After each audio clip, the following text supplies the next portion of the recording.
those contract which is created under imposed by law या obligations।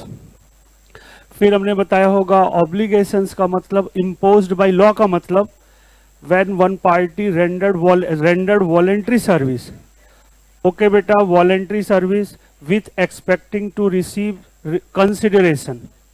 Okay बेटा, जहां पे एक पार्टी वॉलेंट्री बेसिस पे सर्विस रेंडर करे with expecting to receive reasonable consideration या consideration, and when our other party avail the such service is bound to bound to discharge their obligations is called, उसी को जब वो avail कर ले service तो वो लीगली बाउंड हो जाती है अपने ऑब्लिगेशंस को डिस्चार्ज करने के लिए। तो इसी को हम क्या बोलते हैं बेटा, बेसिकली कॉन्ट्रैक्ट की बात करें तो क्वासी कॉन्ट्रैक्ट या इम्पोज्ड बाय लॉ। फिर हमने बताया बेटा कि क्वासी कॉन्ट्रैक्ट के लिए 3 एसेंशियल फीचर्स होते हैं। मतलब क्वासी कॉन्ट्रैक्ट तभी इन्फोर्स होगा, तभी माना जाएगा जहां पे हम 3 कंडीशंस क्या करते हैं, फुलफिल। कंडीशन नंबर फर्स्ट कि जो भी यहाँ पे राइट होगा वो पार्टी का किससे रिलेटेड होगा बेटा, मनी। जनरली यहाँ पे क्या होता है, कॉन्ट्रैक्ट में राइट या तो एक पार्टी का गुड्स के लिए होता है, दूसरे का मनी के प्राइस के लिए होता है। लेकिन जो क्वासी कॉन्ट्रैक्ट है उसमें ऑलवेज जो राइट होगा वो केवल किसके अगेंस्ट होगा, मनी। और ये राइट जो क्रिएट हुआ है ये other than written and oral. Okay बेटा, या अदर देन एग्रीमेंट, है ना। तीसरी बात है कि ये जो राइट इन्फोर्स होगा ये जस्ट इन पर्सोनेम होगा, मतलब जिसके लिए आपने काम किया केवल उसी के अगेंस्ट आपका अधिकार होगा। क्लियर, ये बात हमने बता दी थी। उसके बाद बेटा हमने डिस्कस किया था टाइप्स ऑफ क्वासी कॉन्ट्रैक्ट। बेटा बुक दे देना, टाइप्स ऑफ क्वासी कॉन्ट्रैक्ट, सुनते जाइए। क्वासी कॉन्ट्रैक्ट में हमने 5 बातें बताई होंगी। सबसे पहला section 68, necessary supply to minor person या एनी अदर पर्सन। केवल माइनर की बात नहीं करते, एनी अदर पर्सन भी आ जाएगा इसमें। फिर हमने बताया इसके अंदर सेक्शन 68 में बताया कि जब कोई भी थर्ड पार्टी कोई भी नेसेसरी थिंग्स माइनर को सप्लाई करता है, ओके बेटा, तो इसके लिए माइनर पर्सनली लाइबल नहीं होगा, उसकी क्या होगी बेटा, शेयर प्रॉपर्टी लाइबल होगी।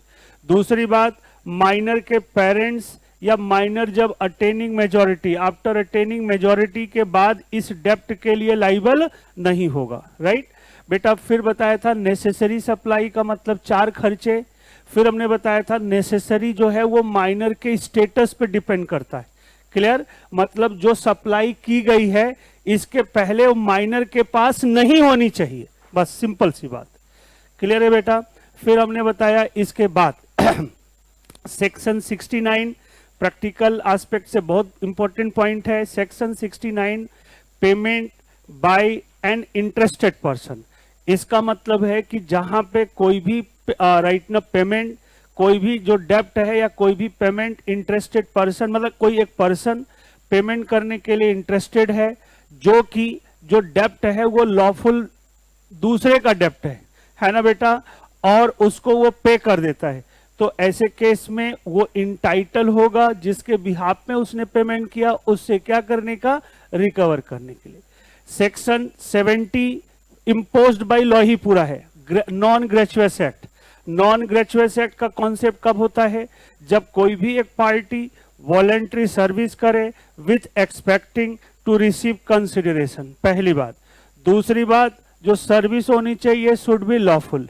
तीसरी बात, और अदर पार्टी ने उसका बेनिफिट ले रखा हो, तो अदर पार्टी उसके लिए लीगली क्या हो जाएगी, बाउंड, मतलब उसका ऑब्लिगेशन होगा अपने राइट ना लायबिलिटी को डिस्चार्ज करना।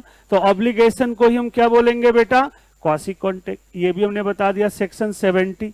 फिर बेटा section 71 responsibility of finder person. जब कोई भी गुड्स किसी पर्सन को मिलता है तो जो पर्सन है वो ऑनर नहीं होता, वो क्या होता है बेटा, बेली। बेली का मतलब है रखवाला। रखवाला का मतलब यह हुआ कि जिसने दूसरे के गुड्स को अपने पास रखा हुआ है अनटिल एंड अनलेस, जब तक कि ऑनर के बारे में ट्रेस आउट ना हो जाए। फिर आफ्टर ट्रेस आउट के बाद उसकी ड्यूटी बनती है, या चलिए उसके अलावा फाइंडर पर्सन की ड्यूटी बनती है 3। एक तो गुड्स की देखरेख करना, टेक केयर। दूसरा गुड्स को अपने पर्सनल गुड्स में मिक्स न करना। तीसरा पर्सनल पर्पज के लिए गुड्स को यूज न करना। अपनी भाषा में बोल सकते हो, अप्रोप्रिएट का मतलब यहां पे यही हुआ।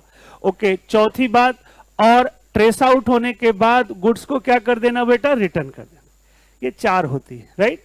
फिर सेक्शन 72 में हमने बताया कि जब कोई भी गलती से किसी को हम पेमेंट कर देते हैं या गुड्स डिलीवर कर देते हैं, तो जिसको डिलीवर किया उसका क्या ऑब्लिगेशन होता है, या तो उसका या तो वापस करे या तो उसका पेमेंट करे, राइट ना बेटा। ये हमने बता दिया था। अब हम लोग पढ़ने जा रहे हैं कॉन्टीजेंट कॉन्ट्रैक्ट। आधे घंटे का है, कंप्लीट हो जाएगा। हेडिंग डालो बेटा। लिखवाया था कि नहीं लिखवाया था? चलिए, कॉन्टीजेंट कॉन्ट्रैक्ट। फिर आज हम सोच रहे हैं 1 घंटे पहले प्रैक्टिस पे लगा देते हैं। आज हम नया एक ना चालू करके स्पेशल 1 घंटे प्रैक्टिस, सारे एग्जाम के क्वेश्चन एक बार देखते हैं, बुक के एग्जाम के। हम सारे क्वेश्चन रीड करेंगे और बताएंगे देखो बेटा इसमें क्या क्या लिखना है।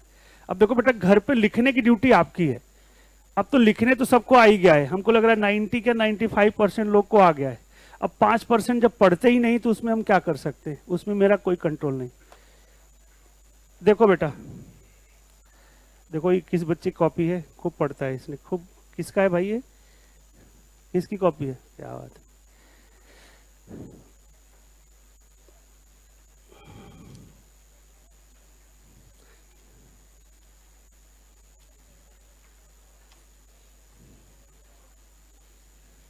चलिए बेटा, स्टार्ट करते हैं।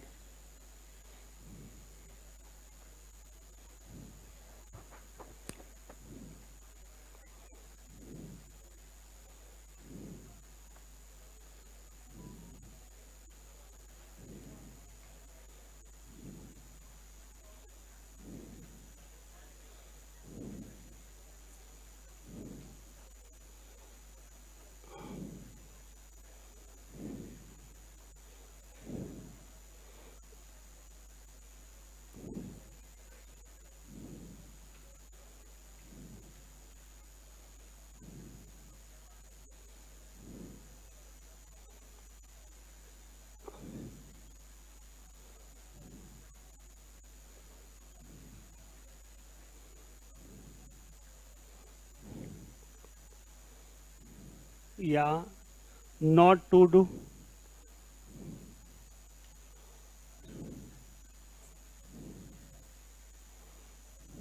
Act something.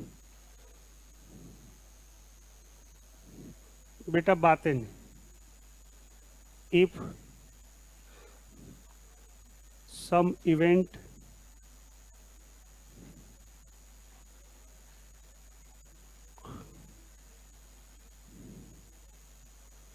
collateral to such contract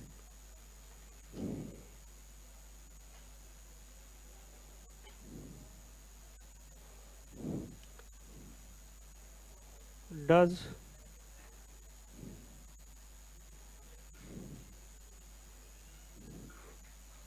लिखो बेटा।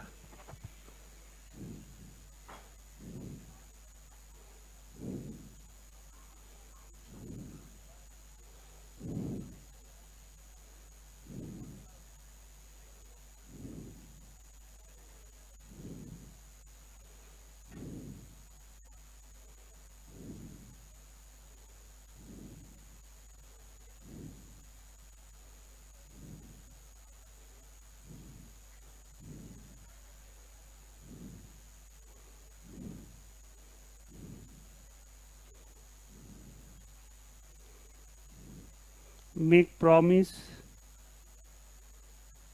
टू पे, बेटा बातें नहीं। Consideration amount on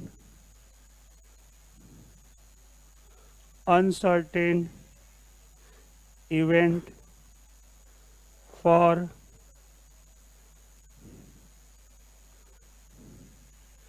happening non happening purpose। to make a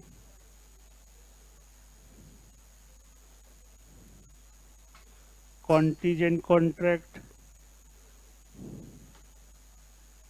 the following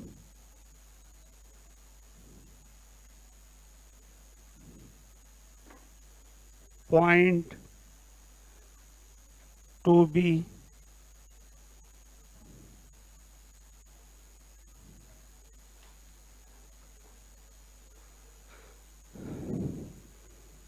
लिखो बेटा।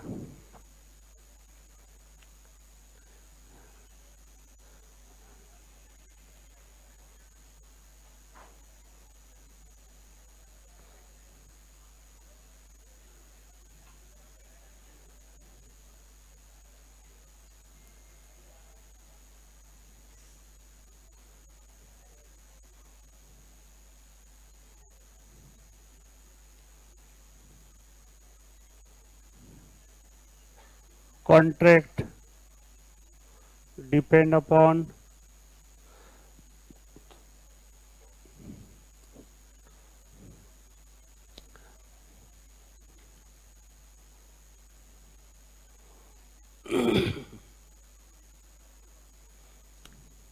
the happening, लिखो बेटा, the happening या non happening of some event.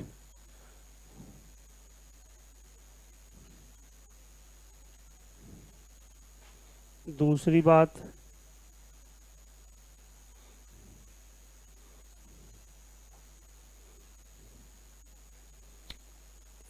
Event refer to collateral,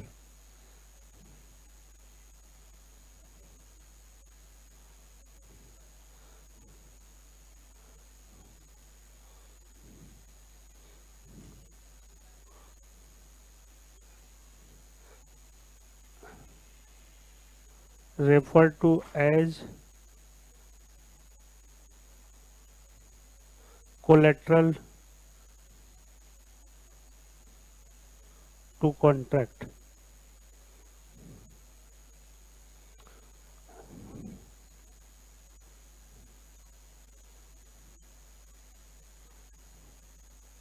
Contingent event is not depend upon mere will of the promiser।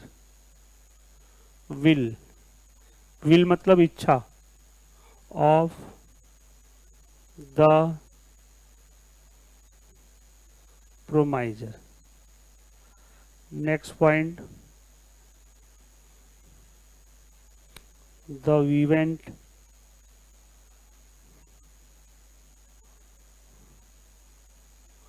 must be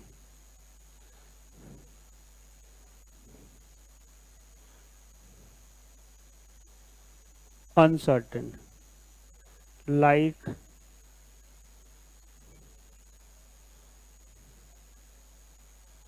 insurance contract. बेटा लिखो, फिर हम आपको अच्छी तरह से समझाते हैं, प्लीज। हाँ बच्चे, अरे ये लीजिए, दिख नहीं रहा है? अच्छा बेटा, बढ़ा देते हैं, कोई बात नहीं बेटा, सब देख के क्या करोगे, लिखो।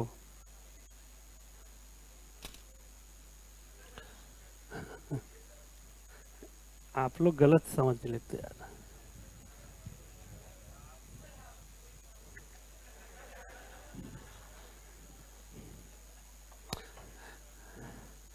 देखो बेटा, जानने वाले को कोई नाराज नहीं करता।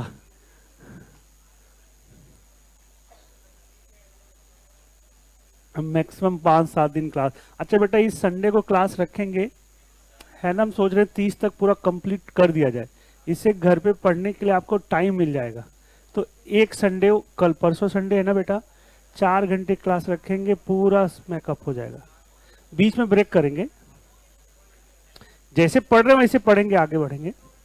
हम सोच रहे हैं ना 30 तारीख के बाद जिन बच्चों का पार्टनरशिप छूटा है वो रिवाइज करा देंगे, है ना। 30 तारीख तक हम आपका सिलेबस कंप्लीट कर देंगे। 30 तारीख के बाद जिन बच्चों का सिलेबस बचा हुआ है उनका फिर स्टार्ट कर देंगे, मतलब पार्टनरशिप जो भी है बेटा, शायद पार्टनरशिप बच्चों का बचा हुआ है ना, जो भी बचा है। हाँ बोलो बेटा। इसी के आगे बढ़ेंगे, कोई अलग से कोई कंटेंट नहीं लेंगे, जहां पढ़ाया उसी के आगे। दूसरी चीज पकड़ेंगे तो बच्चे नहीं आएंगे बेटा। अब इतने टकले हो गए तो कुछ तो एक्सपीरियंस है ना मेरा। चलिए, अरे बेटा स्टार्ट करें बेटा, जल्दी लिखो बेटा।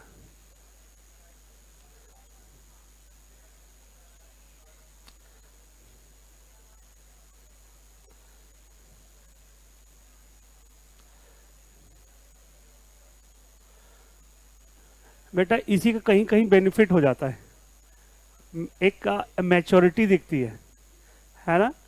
जैसे एक दिन मंडे को नहीं क्लास में नहीं आए थे ना बेटा, हमारा केस था ना मुंबई में, हमने बताया था। वहां पे यही देख करके उसने बोला सर आप टीचर हो, आप ऐसा काम कैसे कर सकते हो। हमने बताया था ना मेरे पोर्टल से किसी ने गड़बड़ी कर दिया था। ओके, एक्चुअली क्या है कि लिख लो फिर बताते, पहले लिख तो लो। देखो बेटा, एयर इंडिया कंपनी है ना फ्लाइट वाली, ओके, उसकी एक सब्सिडियरी कंपनी है ड्रोन इंडिया फेडरेशन। ड्रोन समझते जो कैमरे के लिए है ना, उसकी सब्सिडियरी कंपनी है। उस कंपनी का रुको अभी बताएंगे बेटा, क्लास में नहीं, चले पहले पढ़िए बेटा। अभी बताएंगे, बाद में क्लास रिकॉर्ड हो रही। देखो बेटा, कॉन्टीजेंट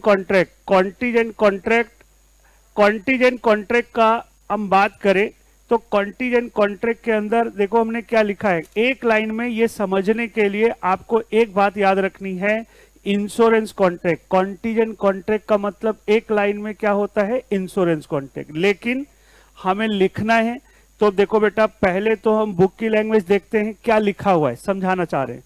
यहां लिखा है contingent contract means, contingent contract का मतलब एक कॉन्ट्रैक्ट, एक लेन देन, टू डू, किसी काम को करने, या नॉट, राइट ना, नॉट टू डू, बेटा डू लिखना भूल गए, not to do act something, not to do act मतलब किसी काम को करने या किसी काम को ना करने के लिए।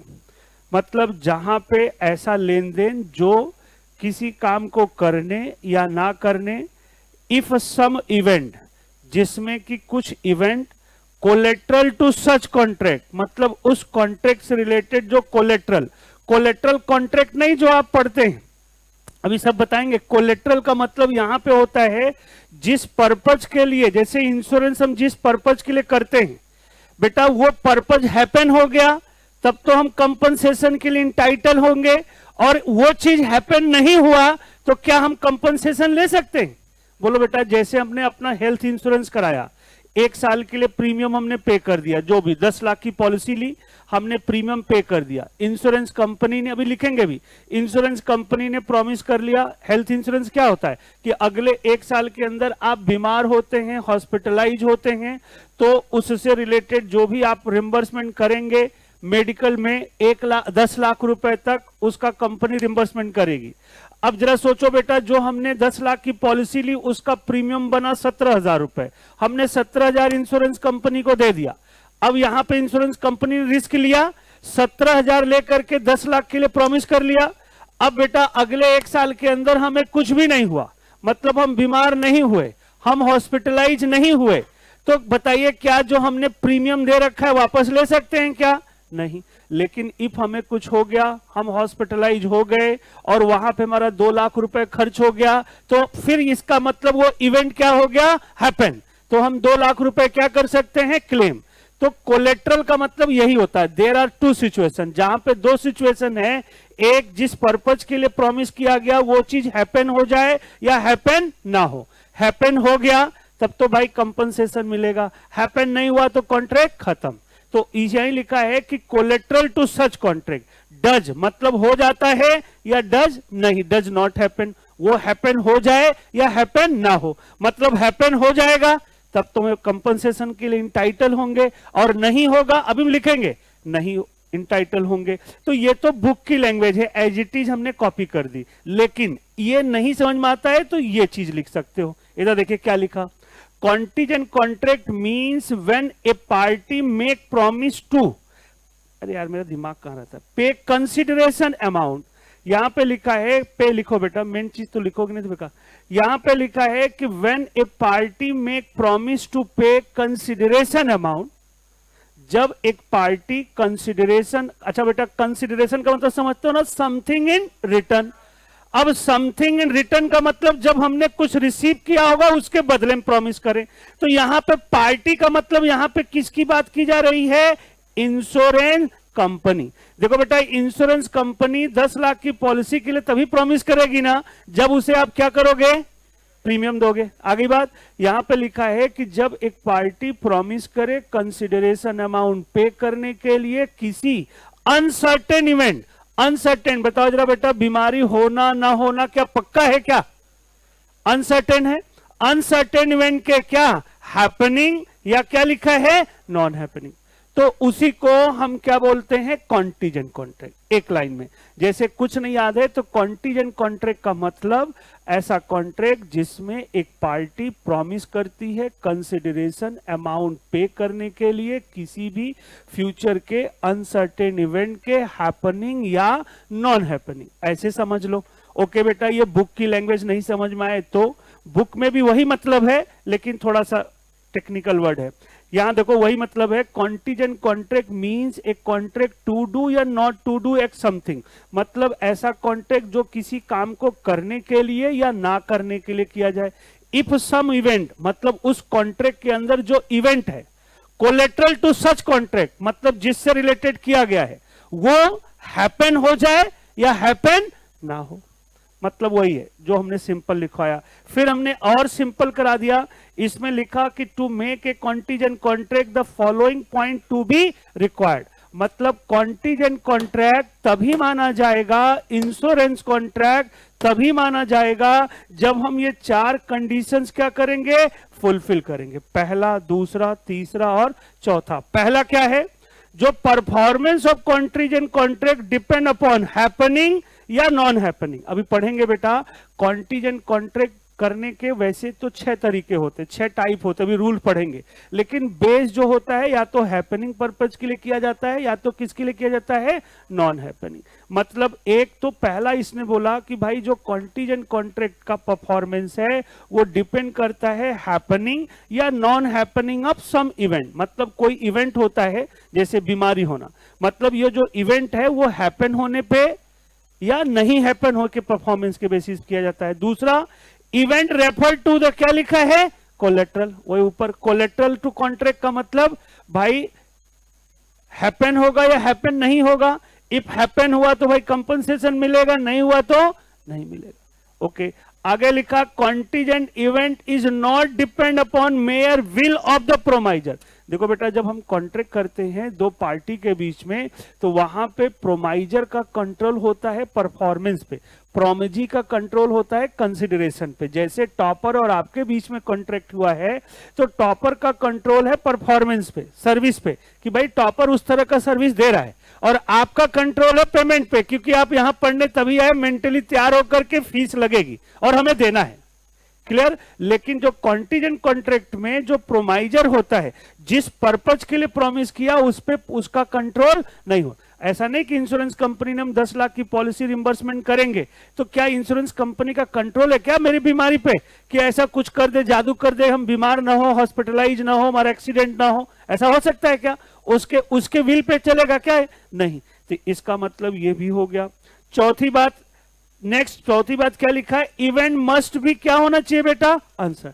मतलब इंश्योरेंस कंपनी ने जिस पर्पज के लिए प्रॉमिस किया है उस पे इंश्योरेंस कंपनी का बेसिकली वो इवेंट जो होना चाहिए वो क्या होना चाहिए, अनसर्टेन।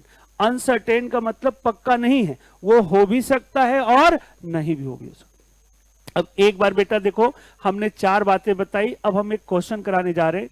एक क्वेश्चन हम कराएंगे हैपनिंग पर्पज का और एक क्वेश्चन किसका कराएंगे, नॉन हैपनिंग। बेटा मतलब एक ही जैसा रहेगा, बट उसमें पढ़ने से पता चलेगा।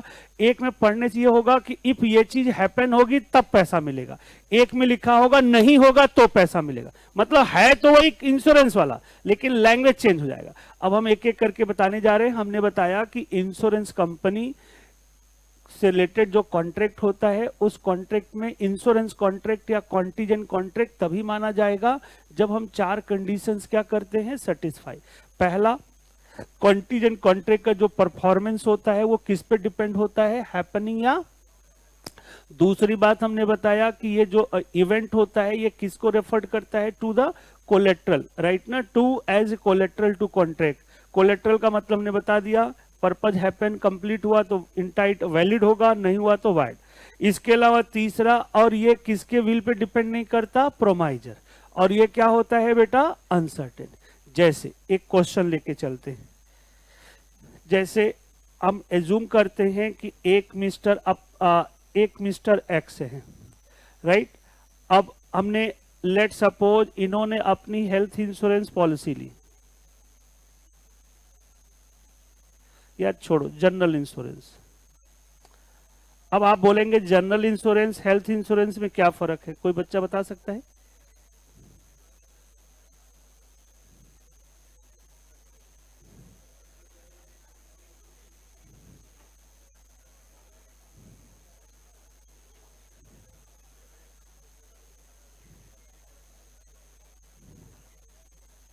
बोलो बेटा। हम शॉर्टकट लिख रहे हैं।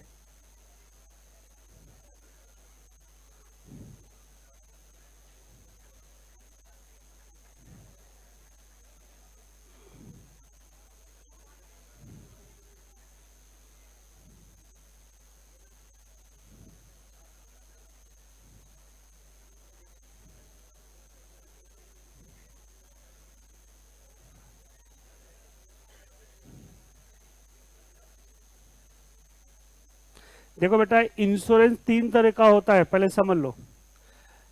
एक होता है लाइफ इंश्योरेंस, एक होता है हेल्थ इंश्योरेंस, एक होता है जनरल इंश्योरेंस।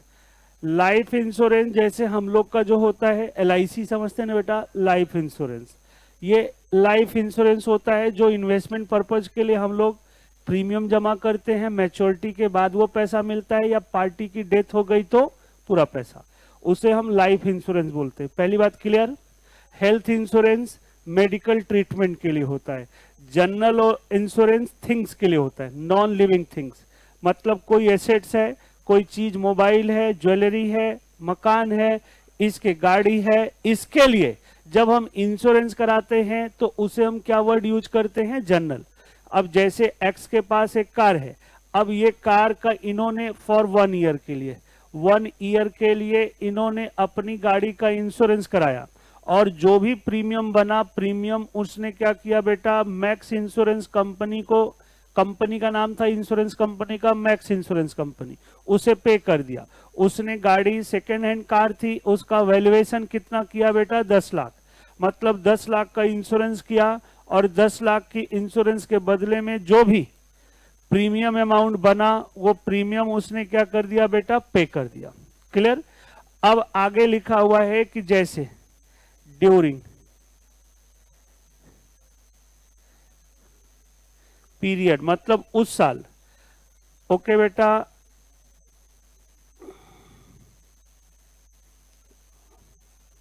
समवन,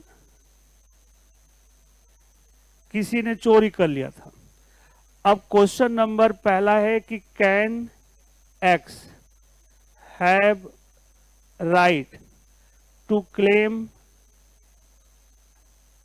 कंपनसेशन, लिखते भी जाओ बेटा, कंपनसेशन फ्रॉम इंश्योरेंस कंपनी। जरा बताओ, क्या इंश्योरेंस कंपनी से कंपनसेशन क्लेम कर सकते हैं? बेटा उस पीरियड के अंदर वो कार चोरी हो गई। बेटा जब कार चोरी हो गई, इसका मतलब है जिस पर्पज के लिए प्रॉमिस किया गया था वो पर्पज क्या हो गया, हैपन हो गया। कार का एक्सीडेंट हो जाता तो उसमें जो पैसा खर्च होता उसके लिए इंश्योरेंस कंपनी लाइबल होती।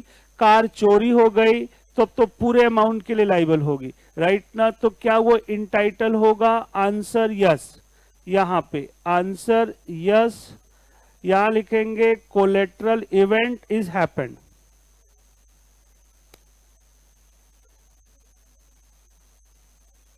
कोलेट्रल इवेंट क्या हो गया बेटा? हैपेंड हो गया। अब question number second, question number second,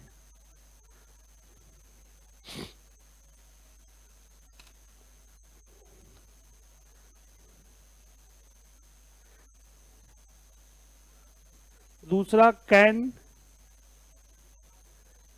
x have right to claim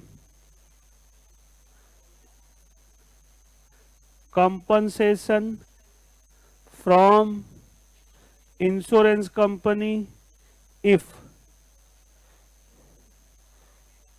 during the, बेटा बातें नहीं, period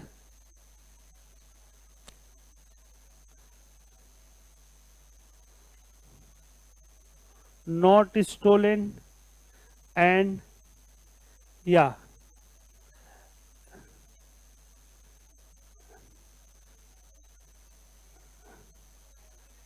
affected from accident। अरे बेटा मैक्सी मैक्स जो भी आपको अच्छा लगे लिख लो ना, मैक्स इंश्योरेंस होगा।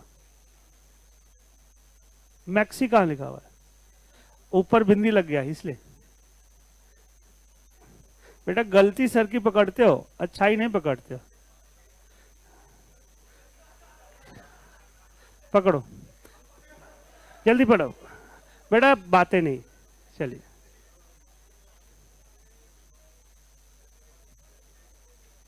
Know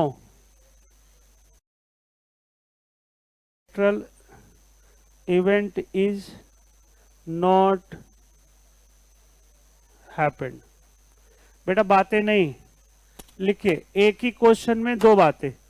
if during the insurance period कुछ भी नहीं हैपन हुआ तो ऐसे केस में हम कोई भी कंपनसेशन क्लेम नहीं कर सकते। बेटा इंश्योरेंस इसलिए किया गया, वो चीज हैपन होगा तभी तो हम कंपनसेशन क्लेम करेंगे। If during the period car का एक्सीडेंट भी नहीं हुआ, कार चोरी भी नहीं हुई, तो क्या हम कंपनसेशन क्लेम कर सकते हैं? नथिंग, कुछ नहीं क्लेम कर। चलिए, एक बच्चे ने बोला सेक्शन 60 बता दीजिए। बेटा बताते हैं। सेक्शन 60 हमने कहां पढ़ा है? बताया था? अच्छा होमवर्क दिया होगा। हाँ अभी सेक्शन 60 तो हमने इसमें, हाँ बेटा फ्रॉम के बगल में affected insurance company, insurance company, insurance company. हाँ बेटा पढ़ाया था। क्या था सेक्शन 60? अच्छा एप्रोप्रिएशन पेमेंट का है ये। ओके 59, 60, 61 फिर से बता देंगे बेटा, आप परेशान मत हो। बोलना स्टार्ट करें।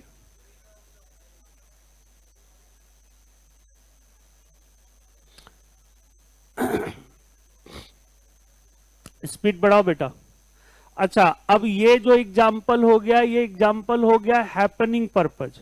देखो बेटा दोनों केस में देखा जाए, क्वेश्चन जो हमने पढ़ाया इसमें क्या है कि इंश्योरेंस कंपनी ने प्रॉमिस किया है कि इफ आपकी गाड़ी चोरी होगी या गाड़ी का एक्सीडेंट होगा और आप कोई पैसा खर्च करेंगे तो मैं रिम्बर्समेंट करूंगा। मतलब एक्सीडेंट के केस में, चोरी में तो कहां पैसा खर्च करेगा, तो उसके बदले में जो आपका लॉस है वो मैं कंपनसेट करूंगा। बेटा सुनते जाइए, इसका मतलब ये जो कॉन्ट्रैक्ट है ये कॉन्ट्रैक्ट हैपनिंग पर्पज के लिए है। मतलब इंश्योरेंस कंपनी तभी पेमेंट करेगी जब वो चीज हैपन हो जाएगा। मतलब गाड़ी चोरी हो जाएगी या गाड़ी का एक्सीडेंट हो जाएगा, देन कंपनसेशन मिलेगा। मतलब ये जो एग्जांपल हमने पढ़ा बेटा सुन लो, अभी इसी से रिलेटेड रूल आएगा, 5 रूल है जिसमें 2 रूल इससे रिलेटेड होगा, तो इसे हम क्या बोलेंगे, हैपनिंग पर्पज, राइट।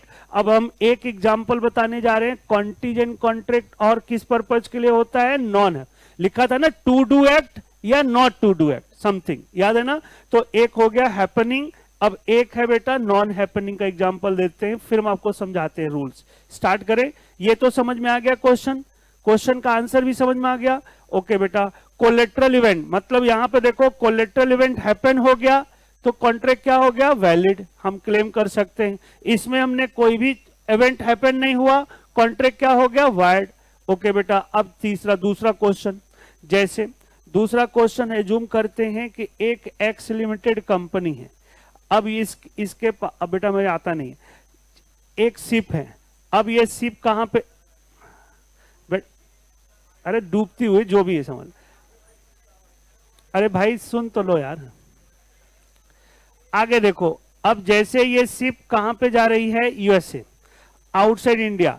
अब ऐसे केस में आपको पता है कि बेसिकली बातें नहीं, बेसिकली अब जब कोई भी शिप इंडिया से आउटसाइड इंडिया जाएगी तो ऑब्वियस सी बात है, रास्ते के लिए, रास्ते में उसका लॉस ना हो, उसको रिस्क को कवर करने के लिए वो इंश्योरेंस कराती। अब ये एक्स लिमिटेड ने क्या किया, एक यूनाइटेड इंश्योरेंस कंपनी है, यूनाइटेड इंश्योरेंस कंपनी। अब इंश्योरेंस कंपनी को राइट ना, इसने क्या किया, इसका क्या करा दिया बेटा, इंश्योरेंस करा दिया। ओके, और इसकी जो वैल्यू डिसाइड की गई वो 100 करोड़ रुपए, कितनी, 100 करोड़, जिसके अंदर सारी चीजें, शिप की वैल्यू प्लस स्टॉक जो उसके अंदर गुड्स जा रहा है, पैसेंजर, सारी चीज की वैल्यूएशन करके 100 करोड़ में, और इसका जो प्रीमियम है, ये प्रीमियम क्या कर दिया गया, प्रीमियम जो है, जो भी 100 करोड़ का प्रीमियम बनता है, जो भी प्रीमियम बनता है, ओके बेटा, premium paid by x limited, और एक्स लिमिटेड ने क्या कर दिया बेटा, जो भी प्रीमियम बनता है वो प्रीमियम किसको दे दिया, इंश्योरेंस कंपनी। सुनते जाइए, अब इंश्योरेंस कंपनी ने क्या प्रॉमिस किया, प्रॉमिस टू कंपनसेट, मतलब इसने कंपनसेट किया कि भाई हम आपको कंपनसेट फॉर रुपीज 100 करोड़, कि हम आपको 100 करोड़ रुपए देंगे इफ शिप, इधर देखो बेटा हम क्या वर्ड यूज कर रहे हैं, ship will return from USA with in 3 month. देखो बेटा यहां पे जो कंपनी ने प्रॉमिस किया कि भाई हम आपको ये 100 करोड़ रुपए पे करेंगे इफ, इधर देखो क्या लिखा है, ship will not return, ship will not return, क्या लिखा है, not return from USA with in 3 month, मतलब यहां पे पैसा तब दिया जाएगा, ओके बेटा, जब ये शिप जो है वो यूएसए जा रही है, इफ रिटर्न 3 महीने के अंदर नहीं आए, मतलब 3 महीने के अंदर नहीं आने का मतलब है नॉर्मल टेन्योर 1 महीना है, रास्ते में बहुत सारी प्रॉब्लम होती है, ओके बेटा, तो अब मैक्सिमम टेन्योर क्या दे दिया उसने, 3 महीने, कि 3 महीने के अंदर शिप वापस नहीं आएगी, देन हम आपको 100 करोड़ रुपए पे करेंगे। ओके बेटा, यहां पे पैसा तब दिया जाएगा जब शिप वापस नहीं आएगी, मतलब नॉट हैपनिंग, नॉन हैपनिंग का मतलब वहां पे क्या था कि हम कंपनसेशन देंगे जब आप बीमार होंगे, ओके, यहां पे पैसा तब दिया जाएगा जब शिप वापस नहीं आई। यहां तक समझ में आ गया। अब पहला क्वेश्चन, इसमें जैसे इसी क्वेश्चन अभी लिखने जा रहे हैं, जैसे शिप यूएसए से स्टॉक को अनलोड करके, मतलब वहां छोड़ करके, ड्रॉप करके शिप रिटर्न हो रही थी, और रास्ते में क्या हुआ, साइक्लोन आने की वजह से शिप क्या हो गई, समुद्र के अंदर डूब जाती है। अब ऐसे केस में एग्जामिनर ने क्वेश्चन पूछा कि बताइए क्या एक्स लिमिटेड के पास राइट है इंश्योरेंस कंपनी से कंपनसेशन 100 करोड़ रुपए क्लेम करने का, बोलो बेटा, बोलो बेटा, यस, क्योंकि शिप जब रास्ते में डूब जाएगी तो ऑब्वियस सी बात तो वापस नहीं आई, तो ऐसे केस में इसका मतलब जो इवेंट था वो क्या हो गया बेटा, हैपन, तो कॉन्ट्रैक्ट क्या हो गया, वैलिड। चलिए बेटा, अब क्वेश्चन नंबर फर्स्ट, इफ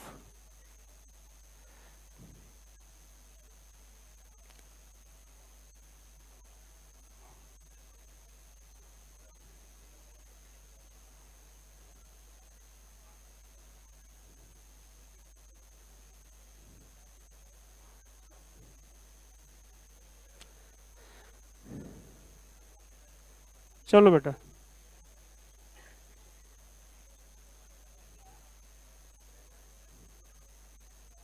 हमने क्वेश्चन उल्टा कर दिया।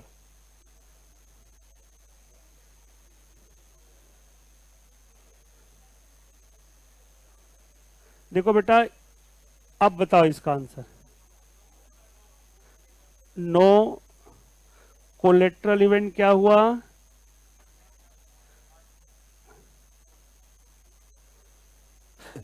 लिख लो फटाफट बेटा।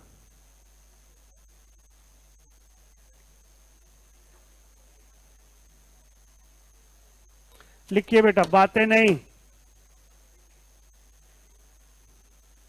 बोलना स्टार्ट करें। फटाफट देखिए बेटा।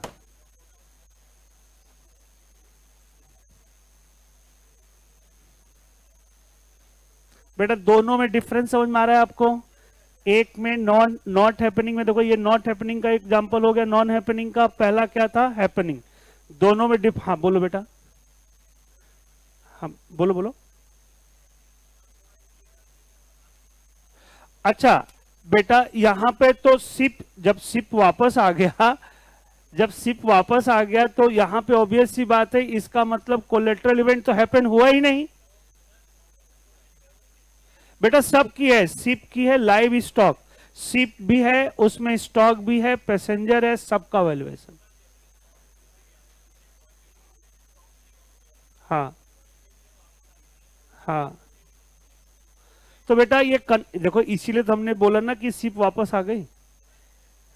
अरे बेटा इतना का मतलब डेप्थ में थोड़ी बोल देगा, ये बोल देगा कि भाई जब वो एक मिनट समझ लो, हम आपकी बात समझ रहे हैं कि जैसे रिस्क शिप आते समय डूब जाती और वहां पे उसने स्टॉक तो डिलीवर कर रखा है, तो स्टॉक तो एग्जीक्यूट हो गया, ये कहना चाह रहे हो? तो हम शिप की जो शिप डूबी है उसकी वैल्यू जितनी होगी उतना इंटाइटल हो। अब कुछ बच्चों के दिमाग में ये भी चल रहा होगा कि इफ सर शिप 3 महीने के बाद वापस आए तो क्या होगा, ये भी बोल सकता है बच्चा। बेटा अब इंश्योरेंस कंपनी बेवकूफ नहीं है कि 3 महीने में शिप नहीं आई तुरंत पेमेंट कर देगी, उसकी इंक्वायरी करेगी। जब उसे प्रूफ पता चल जाएगा हाँ एक्चुअल में शिप डूब चुकी है, तब वो कंपनसेशन मिलेगा, ऐसा थोड़ी मिल जाएगा। यहां तो हम being as a professional expert हम आपको एडवाइस दे रहे हैं, आप एडवाइस दे रहे हैं ऐसा होगा, राइट ना? चलिए बोलना स्टार्ट करें। अब एक बार पूरा पढ़िए बेटा, अभी जो हमने पढ़ाया प्लीज, क्योंकि अब रूल्स जो है इसी से रिलेटेड है। मैं 1 मिनट आता हूं, पढ़ो बेटा फटाफट।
बोले बेटा? अब हम लोग पढ़ने जा रहे हैं, नेक्स्ट लिखो रूल्स रिगार्डिंग कॉन्टीजेंट कॉन्ट्रैक्ट।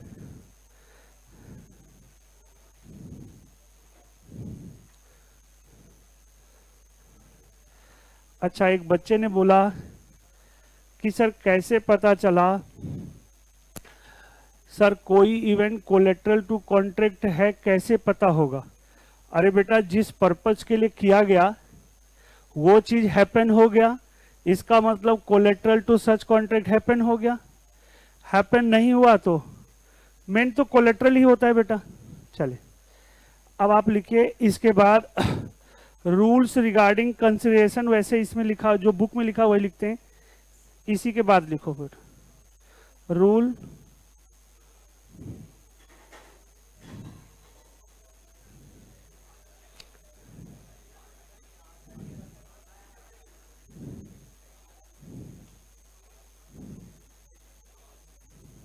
बेटा, बातें नहीं प्लीज, सामने देखो।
बेटा बातें नहीं,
बेटा बातें नहीं।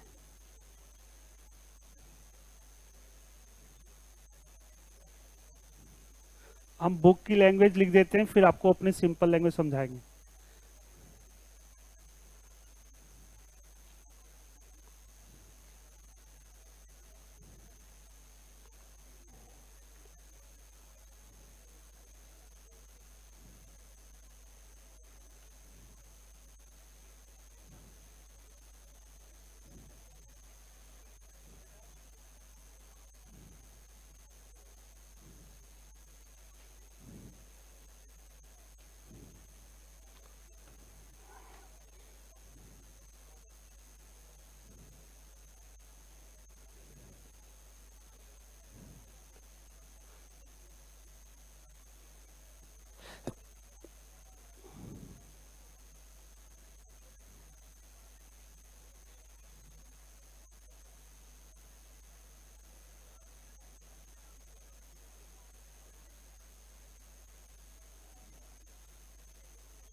लिखो बेटा, फिर समझाते हैं।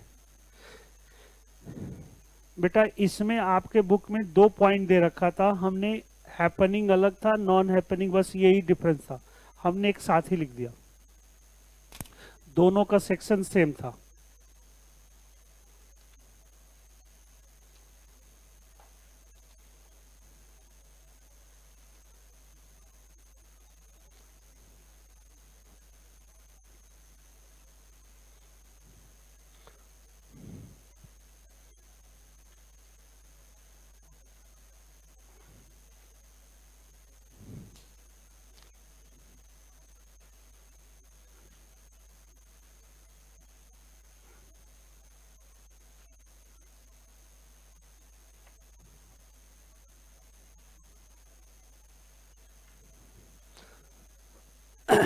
बोलना स्टार्ट करें।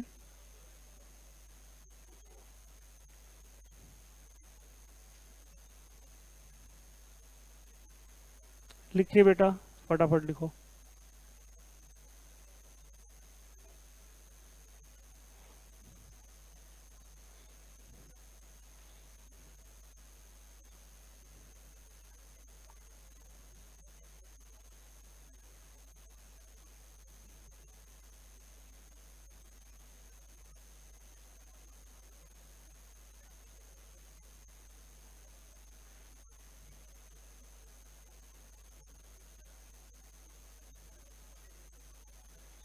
बोलना स्टार्ट करें।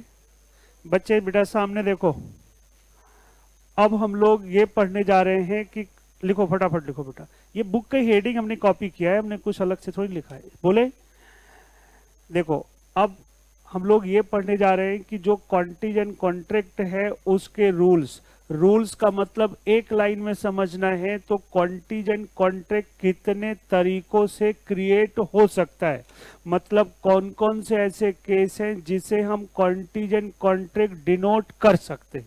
अब हम ये पढ़ने जा रहे हैं। देखो बेटा सेक्शन वाइज, सबसे पहला सेक्शन दे रखा है 32। इसमें बोला गया है कि enforcement of contract contingent on an event happening, मतलब पहली बात इसने बोला कि भाई जो कॉन्टीजेंट कॉन्ट्रैक्ट है एक तो हैपनिंग पर्पज के लिए किया जा सकता है। किसके लिए बेटा? Happening, right. देखो बेटा जो ये सेक्शन 32 है और सेक्शन 35 है, ये दोनों एक ही है, बस सिवाय इसमें एक चीज जुड़ गया है। क्या जुड़ गया है बेटा? जैसे अभी हमने हेल्थ इंश्योरेंस वाला जो एग्जाम्पल हैपनिंग वाला बताया था, उसमें क्या था बेटा? इंश्योरेंस जो पॉलिसी ली थी वो कितने साल के लिए ली थी? 1 साल। उसमें टाइम पीरियड था बट वो हैपनिंग पर्पज का था, इसलिए वो किस सेक्शन में आ गया? सेक्शन 35।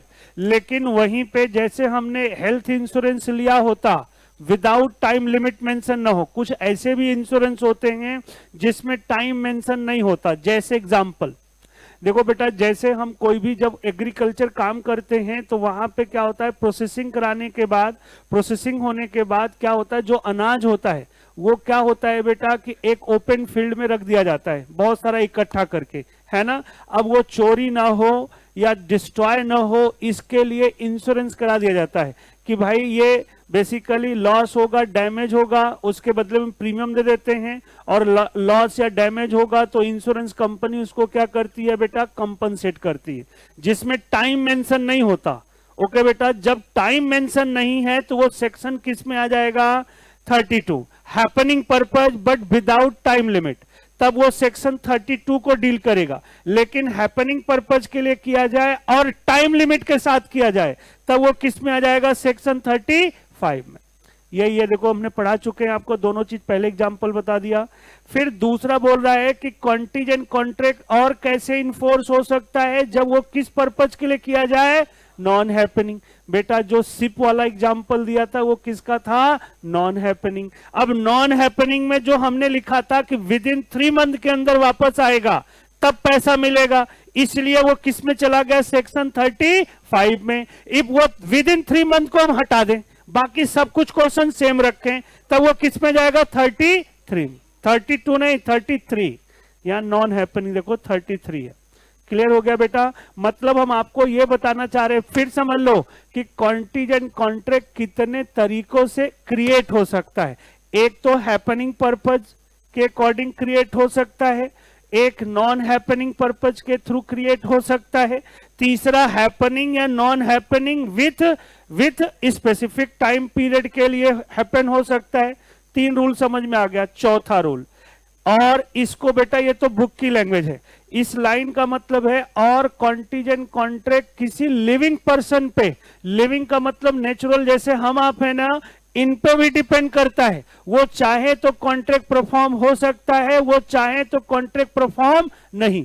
अब जो लिविंग पर्सन है उस पे कॉन्ट्रैक्ट कैसे डिपेंड होगा? देखो उसके 2 तरीके हैं। जब कॉन्ट्रैक्ट जो लिविंग पर्सन है उस पे बेस्ड हो, मतलब उसके स्किल टैलेंट नॉलेज पे बेस्ड हो। जैसे लेट सपोज अब टॉपर को कोई भी ऑनलाइन क्लास स्टार्ट करनी थी, उसके लिए राइट ना इनको इंस्ट्रूमेंट परचेज करना था कि भाई कौन से ऑनलाइन के लिए बेस्ट इंस्ट्रूमेंट है।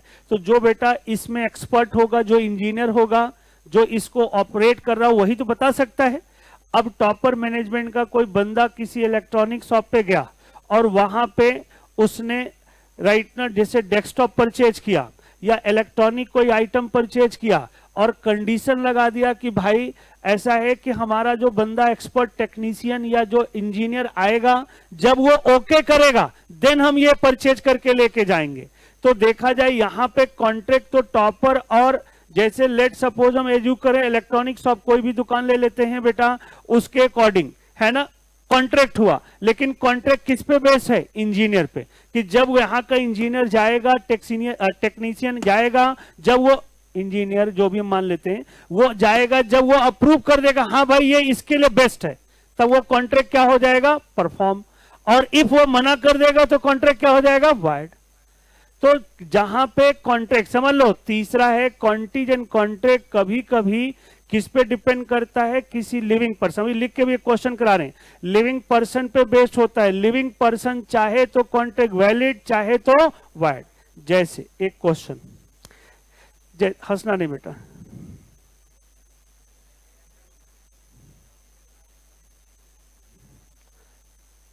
फादर सलमान खान के father Mrs Bachchan, Aishwarya Rai Bachchan, promise, और इनकी ऑलरेडी शादी किसके साथ हो चुकी है?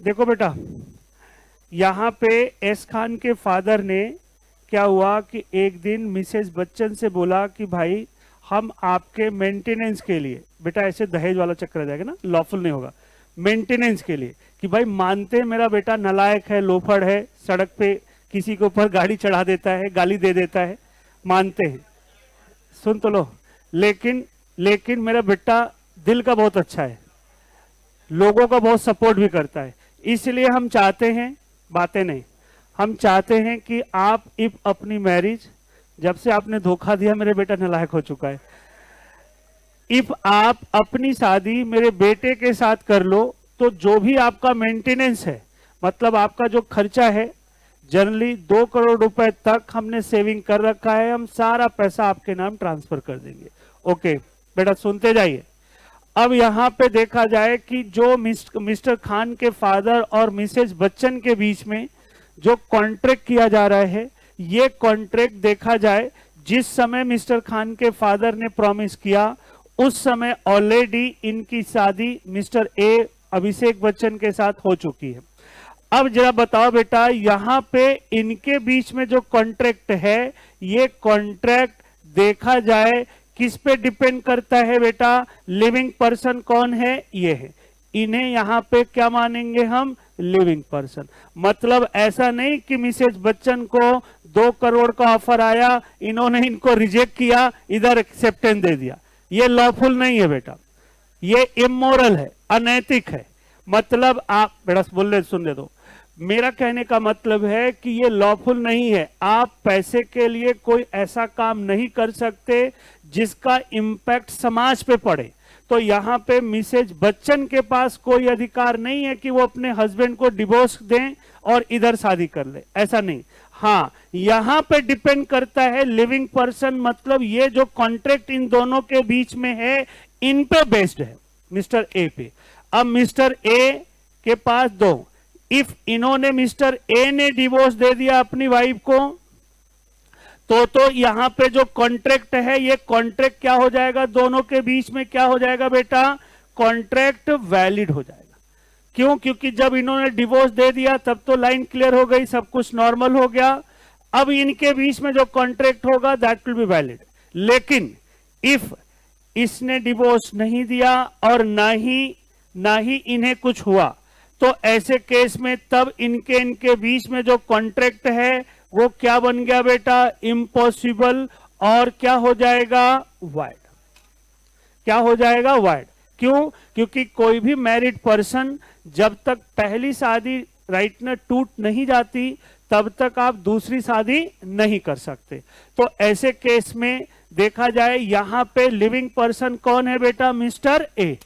ये कॉन्ट्रैक्ट बेटा बातें नहीं, ये कॉन्ट्रैक्ट मिस्टर ए पे बेस्ड है। वो चाहे तो कॉन्ट्रैक्ट वैलिड हो सकता है, वो चाहे तो कॉन्ट्रैक्ट वैलिड नहीं होगा। आगे बढ़े क्या बेटा? अरे कोई मलिक हो, इससे कुछ नहीं होने वाला है। चलो आगे बढ़े बेटा। ये चलिए बेटा, पढ़ लिया, समझ में आ गया। चलिए अब आगे बढ़ते हैं। लास्ट पॉइंट, ये कॉपी करना है तो कर, फोटो खींचना है तो खींच लो बेटा।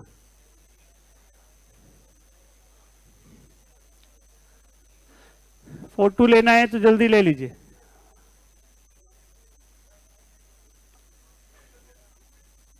आगे बढ़े।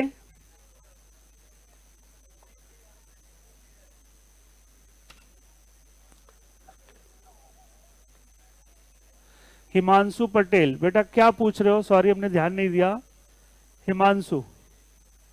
हिमांशु पटेल प्लीज बेटा पूछो, क्या पूछना चाह रहे थे? हमने ध्यान नहीं दिया। 1 मिनट मैं देखता हूं भाई क्या पूछ रहे थे।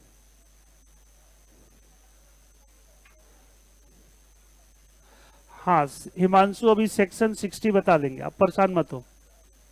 अभी क्लास ओवर होते अभी सेक्शन 60 के क्वेश्चन भी कराएंगे हिमांशु। सेक्शन 60 के क्वेश्चन भी कराएंगे एग्जाम वाले। स्टार्ट करें बेटा, यहां तक समझ में आ गया। अब लास्ट पॉइंट बेटा सामने देखो, नेक्स्ट पॉइंट। और कॉन्टीजेंट कॉन्ट्रैक्ट कैसे हैपन होता है बेटा? इधर देखिए, कॉन्टीजेंट कॉन्ट्रैक्ट 6 तरीकों से हैपन होता है। एक पॉइंट में सेक्शन 35 में हमने 2 चीजें साथ में लिखवा दी। ओके, अब क्योंकि दोनों का सेक्शन क्या था? सेम था। चलिए आगे जब आपके एग्जाम में लिखने के लिए आएगा तो आप उसको 2 पॉइंट बना देंगे, बस सिंपल सी बात। आगे लिखा है सेक्शन 36 और कॉन्टीजेंट कैसे हैपन होता है। लिखा है contingent contract contingent on an impossible event. जैसे एक और कॉन्टीजेंट कैसे हो सकता है? Impossible event. इम्पॉसिबल इवेंट मतलब जो इवेंट इम्पॉसिबल है। जैसे हमारे पास कार है, कार चोरी हो चुकी है, ये बात हमें नहीं पता है और हमने वो कार का इंश्योरेंस करा दिया। कैसे? एजेंट हमारा जानने वाला था, हमने फोन पे बोला भाई हमारे पास ये कार है, इसका इंश्योरेंस करना है। लेकिन वो कार ऑलरेडी क्या हो चुकी थी? चोरी। अब हमें नहीं पता था और हमने उसे ऑनलाइन पेमेंट कर दिया, उसने ऑनलाइन स्लिप जनरेट कर दी। तो ये क्या है बेटा? कॉन्ट्रैक्ट बाद में इंक्वायरी होगा तो वो क्या होगा? वाइड। इम्पॉसिबल है ना, मतलब जो चीज पॉसिबल नहीं है उस पर्पज के लिए आप कोई भी कॉन्ट्रैक्ट करते हैं तो वो कॉन्ट्रैक्ट भी, लेकिन कॉन्टीजेंट होना चाहिए फ्यूचर के लिए। ओके बेटा, तो वो क्या होगा बच्चे? उसे कॉन्टीजेंट कॉन्ट्रैक्ट तो बोलेंगे, बट वो वाइड ही होगा। क्या होगा बेटा? वाइड। जैसे अभी ये मैरिज वाले केस में भी देखो, उसमें सेक्शन में एक पॉइंट आ गया था, इम्पॉसिबल था। इफ मैरिज कोई मैरिड पर्सन है तो तब तक दूसरी शादी नहीं कर सकता जब तक कि डिवोर्स ना हो जाए। इफ अभिषेक बच्चन ने डिवोर्स नहीं दिया तो ऐसे केस में फिर कॉन्ट्रैक्ट क्या होगा बेटा? वाइड हो जाएगा। ओके, चलिए, तो आज अभी हमने क्या पढ़ाया, अब हम क्वेश्चन डिस्कस करने जा रहे हैं। देखो बेटा, आज हमने जो पढ़ाया कॉन्टीजेंट कॉन्ट्रैक्ट, सुनते जाइए। देखो बेटा, चंदन का मतलब समझते हो? टीका लगा रखा है, कितनी शक्ति होती है। बात ब्राह्मण की नहीं, बात उस शक्ति की होती है बेटा, इनको पता ही नहीं है। आपको नहीं पता इसकी क्या शक्ति होती। स्टार्ट करें, चलिए। हम याद, बच्चों को याद दिलाते रहते हैं बेटा, समझो उसका वैल्यू समझो। पीछे देख रहा है दो को दोस्ती के चक्कर में। चलिए, ज्यादा नहीं बोलेंगे, नहीं नाराज हो जाएगा। फिर ये धमकी देगा 500 रुपए लेना है, अनूप सर को धोखा देना है। अलग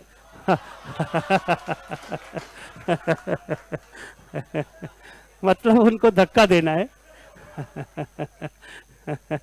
चलिए बेटा, अब हम लोग क्वेश्चन करने जा रहे हैं, बातें नहीं।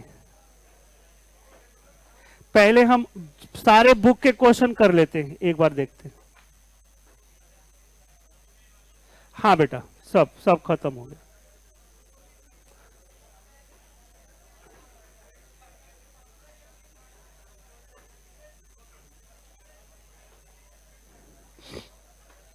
अभी 3 जो यूनिट बची है, 7, 8, 9, वो स्पेशल कॉन्ट्रैक्ट एक्ट है, वो कल से स्टार्ट करें। हम ये सोच रहे हैं ना बेटे, सारे क्वेश्चन करा देते हैं बुक के और स्कैनर के भी, है ना।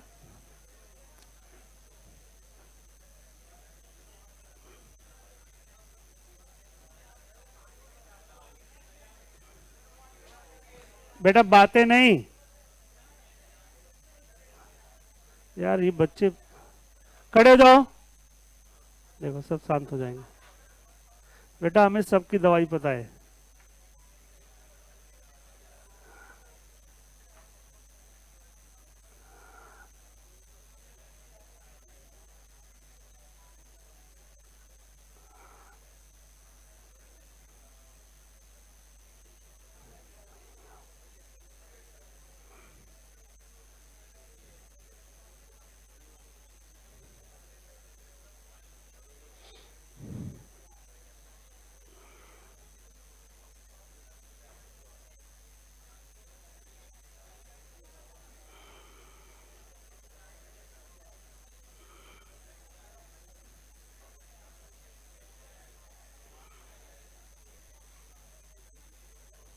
चलिए इधर देखिए बेटा, अब हम लोग सारे यूनिट के क्वेश्चंस करते हैं। सामने देखो,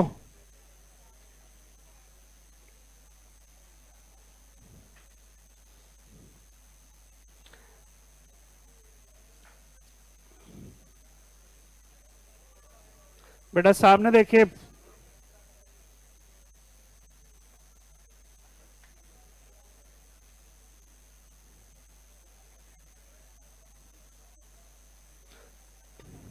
इधर देखो बेटा, क्वेश्चन नंबर फर्स्ट हमने करा दिया था क्लास में ही, ये पता है आपको। क्वेश्चन नंबर सेकंड, यूनिट 5 की बात कर रहे हैं, performance of contract, fourth sorry. चलिए इधर देखिए बेटा, अब इसमें क्या लिखा हुआ है, क्वेश्चन नंबर सेकंड। हम सारे क्वेश्चन डिस्कस करेंगे और उसमें प्रोविजन बता देंगे, घर पे करने की ड्यूटी आपकी है, लेकिन करने के पहले बुक का आंसर भी देखेंगे, थोड़ा हेल्प लेंगे, दोनों को मिक्स करेंगे, फिर अपनी लैंग्वेज को अच्छी तरह से स्ट्रांग बना के फिर लिखेंगे। समझ लो, इधर देखिए, इसमें लिखा हुआ है कि एक आर राइटना aspire to get a self portrait made by an artist, he went to the workshop of, लिखा मिस्टर सी, एन आर्टिस्ट, क्या लिखा आर्टिस्ट, और आगे लिखा ask whether he could sketch the former, क्या लिखा है portrait on the oil painting canvas. Mr. C agreed to offer and asked for 50,000 as a full advance payment for the above creative work. आगे लिखा है C clarify that the painting shall be completed in 10 sitting and shall take 10 month, मतलब 3 month. उसने बोला भाई painter ने कि भाई ये जो पेंटिंग है ये 10 सिटिंग में बनेगी और बेसिकली 3 महीने लगेंगे। यहां तक क्लियर हो गया, और पैसा मैं एडवांस लूंगा। चलिए यहां तक तो समझ में आ गया। अब क्वेश्चन में नेक्स्ट पॉइंट लिखा हुआ है कि on reaching to the workshop for the right ना, जब वो छठवा सिटिंग बैठने बनाने के लिए पेंटिंग के लिए बैठा, reach was the inform that mister C become, क्या लिखा है बेटा, ओके आगे लिखा है would not be able to paint for the near future, अब वो फ्यूचर में वो पेंट नहीं कर पाएगा।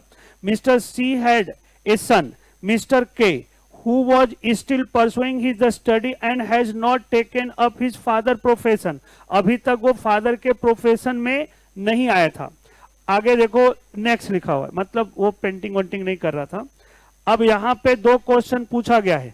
पहला क्वेश्चन ये पूछा गया है discuss in the light of the Indian contract act this, मतलब 2 क्वेश्चन। पहला, कैन रीच आस्क मिस्टर के टू कंप्लीट द, मतलब जो जिसने कॉन्ट्रैक्ट किया था सी के साथ पेंटिंग बनवाने के लिए, क्या बोला गया है कि क्या वो उसके बेटे, मतलब जो पेंटर है उसके बेटे के, जो सी था उसके बेटे के को कंप्लीट करने के लिए फोर्स कर सकता है, बोल सकता है।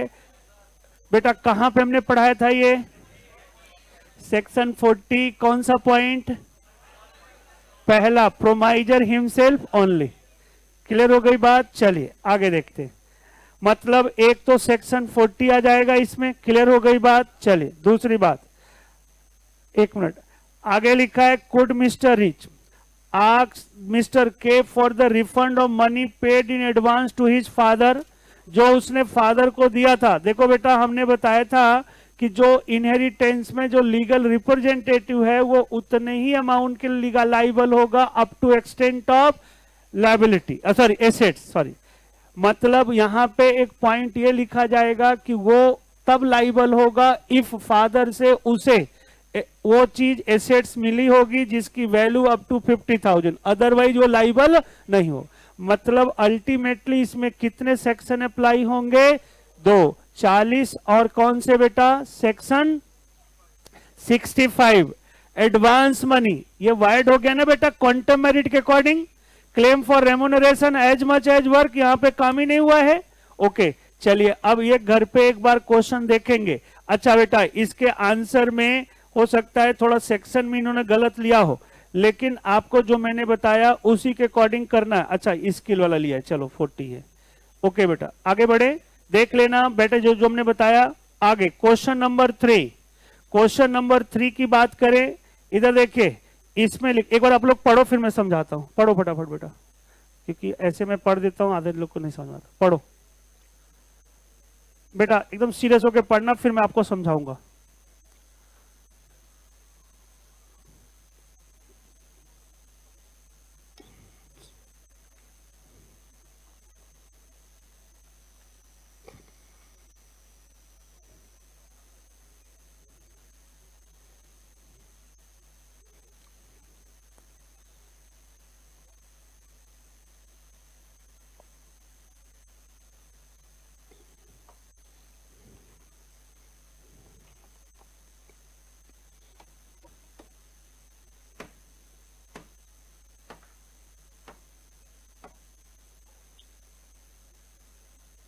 हिंदी में बताऊंगा, आप टेंशन मत लो।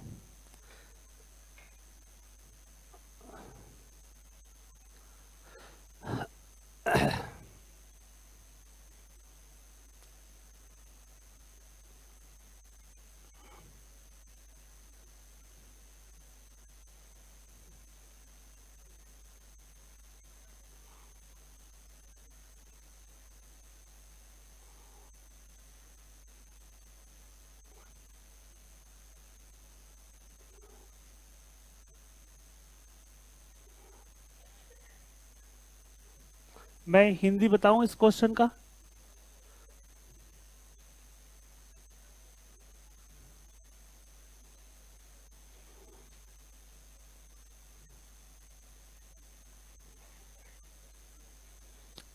बेटा हिंदी बताऊं। कौन बच्चा बता सकता है इसमें कौन सा सेक्शन अप्लाई होगा? सेक्शन नहीं, प्रोविजन। जैसे वाक्य कौन सा बेटा? 42 गलत, और 39 गुड, और 65। देखो बेटा इसमें दो क्वेश्चन, इधर देखिए, एक मिनट, क्वेश्चन क्या बोल रहा है? एक है सच और एक है झूठ। इधर देखिए बेटा, सच ने झूठ को बेसिकली कोई चीज क्या बेचने के लिए? मोटर कार, मतलब एक कार बेचने के लिए एग्रीमेंट किया गया, समझते जाइए, और जिसका परफॉर्मेंस क्या था? 3 महीने के बाद था, 3 महीने के बाद, सुनते जाइए। अब क्या हुआ कि और जे ने जो था, उसने जो झूठ था, उसने 20,000 रुपए एज ए एडवांस पेमेंट कर दिया। यहां तक समझ में आ गया? अब क्वेश्चन में क्या था कि 3 महीने के बाद जब ड्यू डेट आया तो सच ने बहुत बार ट्राई किया झूठ को कि भाई आप आ करके अपनी कार ले जाओ, बाकी पैसा हमें दो। लेकिन इसने क्या किया? फोन उस समय उसका क्या मतलब नहीं पिक किया, या जो भी है, हमने पढ़ा नहीं ठीक से, मतलब नहीं उठाया, राइट? नहीं उठाने का मतलब यहां पे उसने रिफ्यूज कर दिया। ब्रीच हो गया ना बेटा? ब्रीच हुआ ना कि भाई जब ऑन ड्यू डेट पे आप नहीं ले रहे हो, फेल्ड हो रहे हो, रिफ्यूज कर रहे हो, फोन पिक नहीं कर रहे हो, तो ये ब्रीच ऑफ कॉन्ट्रैक्ट हुआ। उसके बाद क्या हुआ कि 3 महीने और बीत गए। फिर 3 महीने के बाद जो झूठ था, उसने सच को फोन किया कि भाई, क्या फोन किया कि भाई to deny to purchase the motor, बोला कि भाई हम आपकी मोटर कार परचेज नहीं करेंगे। यहां तक समझ में आ गया? और हमारा 20,000 रुपए आप क्या कर दीजिए? वापस कर दीजिए, जो हमने 20,000 रुपए आपको एडवांस में क्या किया है बेटा? पेमेंट। यहां तक समझ में आ गया आपको हिंदी? चलिए, अब यहां पे आपसे बोला जा रहा है, और जो सच है, अच्छा पूरा हम भी पढ़ लें, whether also examine validity of claim right ना बाय झूठ, मतलब आपसे ये पूछा गया है कि बताओ जो झूठ ने क्लेम किया है कार के अगेंस्ट, ओके बेटा, तो क्या वो बेसिकली ऐसा क्लेम, मतलब दैट मीन्स वो वैलिड है? ये क्वेश्चन नंबर फर्स्ट। इसमें 3 सेक्शन आएंगे, आगे भी कुछ लिखा हुआ है। मतलब ये जो झूठ ने बोला था 20,000 वापस लेने के लिए, क्या इज दैट वैलिड? नहीं। यहां पे 2 बातें आ जाएंगी बेटा। यहां पे सेक्शन 39 और 60 के अकॉर्डिंग, 65 के अकॉर्डिंग यहां पे क्या होगा कि वो डैमेज, वो उतना ही पैसा सच देने के लिए लाइबल होगा। पहले अपने डैमेज को एडजस्ट करेगा उस 20,000 से। बेटा आपको एबंडन क्वांटम मेरिट में एक रूल बताया था, रिफ्यूज या एबंडन के केस में, एबेंडन के केस में हमने बताया था ना बेटा, जितने परसेंट वर्क परफॉर्म, यहां वर्क वाला परफॉर्म तो हुआ नहीं, यहां वायर्ड है, तो भाई जो हमारा लॉस है, जो आपका एडवांस पैसा है, उसमें से एडजस्ट करेंगे कि नहीं करेंगे? तो यहां पे एक तो सेक्शन 39 रिफ्यूजल वाला लिख देंगे, ओके बेटा। दूसरा क्या लिख देंगे? 65 लिख देंगे, और उसके बाद ये लिखेंगे इसमें कि जो सच है वो लाइबल होगा एडवांस पैसा रिफंड करने के लिए, but after adjusting damage amount. पहले क्वेश्चन का आंसर ये हो जाएगा दोनों प्रोविजन लिखने के बाद। अच्छा, तीसरा प्रोविजन इसमें आ जाएगा, if motor car would have destroy by accident with in the 3 month agreement period, तब ये सुपरवीनिंग इंपॉसिबिलिटी हो गई। इसका मतलब सेक्शन 56, तब सेक्शन 56 के अकॉर्डिंग वो 20,000 पूरा इंटाइटल होगा रिफंड लेने के लिए। बेटा आपको पता है ना, सेक्शन 65 के अकॉर्डिंग क्या होता है, जब सुपरवीनिंग इम्पॉसिबिलिटी हो तो कॉन्ट्रैक्ट वायर्ड हो जाता है, वायर्ड में पैसा रिफंड 100% मिलेगा। तो बेटा इस क्वेश्चन के अकॉर्डिंग वो पैसा 100% क्या कर सकता है? वापस। समझ रहे ना? क्योंकि जब आपकी कार ही डिस्ट्रॉय हो गई विद इन 3 मंथ के अंदर, तो आप परफॉर्म कैसे करोगे? ये सुपरवीनिंग इम्पॉसिबिलिटी हो गई। और हमने सेक्शन 65 में बताया था कि जब वायर्ड एग्रीमेंट होगा तो वहां पे पूरा पैसा क्या होगा? रिफंड। याद है बेटा? आप लोग भूल गए? तो इसमें 3 सेक्शन अप्लाई होंगे, समझ गए? या तीसरा सेक्शन 56 मत लिखो, केवल सुपरवीनिंग इम्पॉसिबिलिटी में आप बोल सकते हो कि वायर्ड, क्योंकि सेक्शन 65 में वायर्ड वाला तो केस लिख ही दिया आपने। वायर्ड होगा कॉन्ट्रैक्ट तो क्या होगा? पैसा रिफंड होता है। तो आप अच्छी तरह से इसको लिखेंगे, इसका आंसर भी पढ़ेंगे, आपकी ड्यूटी है अच्छी तरह से मन में जो हमने 3 प्रोविजन बताए आप तीनों देखो बेटा, ये 6 नंबर 7 नंबर का क्वेश्चन आएगा तो तीनों प्रोविजन लिख दो, 2-3 लाइन में, तो एक एक प्रोविजन लिखने में।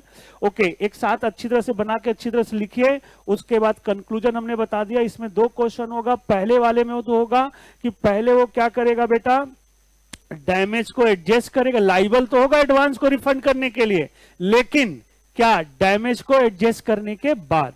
दूसरे में 100% मतलब 20,000 रुपए लाइबल होगा रिफंड करने के लिए।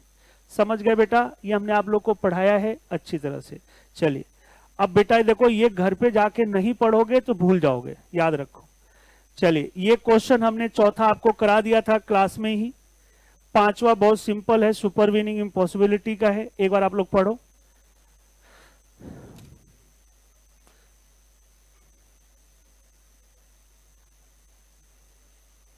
सुपरवीनिंग इम्पॉसिबिलिटी कर लोगे? ये छोटे छोटे पॉइंट्स है, खुद करोगे आप, कर लेना बेटा। बहुत छोटे छोटे सुपरवीनिंग इम्पॉसिबिलिटी क्वेश्चन है, ये बहुत छोटे छोटे कर लोगे। अब हम लोग नेक्स्ट यूनिट पढ़ने जा रहे हैं, ब्रीच ऑफ कॉन्ट्रैक्ट, इसके क्वेश्चन।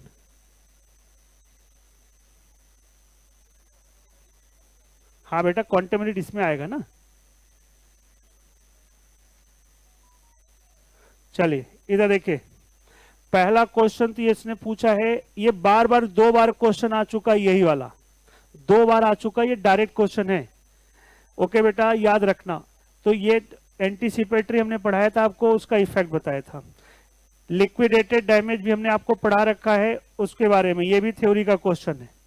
अब क्वेश्चन नंबर 3 आप लोग को बताना है अभी, और इसका प्रोविजन भी लिखना है। चलिए होमवर्क यही है, फटाफट लिखिए, 5 मिनट का टाइम। क्वेश्चन को पढ़ो, समझो और हमें बताओ।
चलो आपकी बात मान लिया। बताओ बेटा, 2 क्वेश्चन, इसमें 2 आंसर आएंगे, कौन कितना कितना? चलो आप ही खड़े, वो बच्चा बताओ बेटा, पहले केस में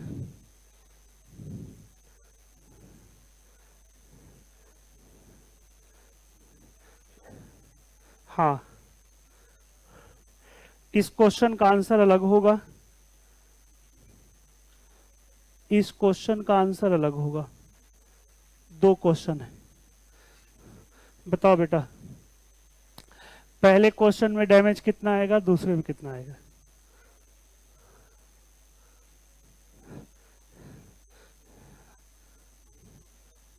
एक मिनट।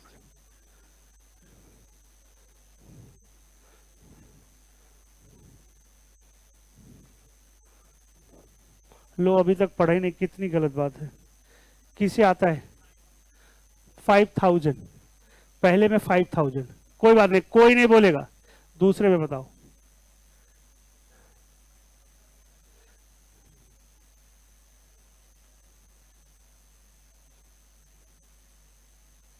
एक मिनट बेटा, हम जिससे पूछ चाहते हैं उसी से पूछे।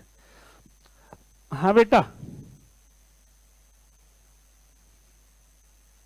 कोशिश करने में क्या जाता है? देखो, कुछ बच्चों को नहीं आता, हमें सबको लेके चलना है ना बेटा। अभी सब बोल रहे थे ये आपने कराया है क्लास में, ऐसा ही कराया है, लेकिन ये नहीं कराया है।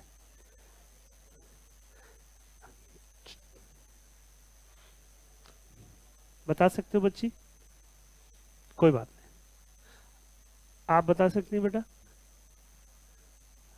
कोई बात नहीं, बैठ करके। हाँ। क्यों? क्यों? क्यों? अरे बेटा, प्रूव करो ना, क्यों 500 रुपए मिलेगा? आपने आंसर सही बताया है, आपने आंसर देख लिया होगा।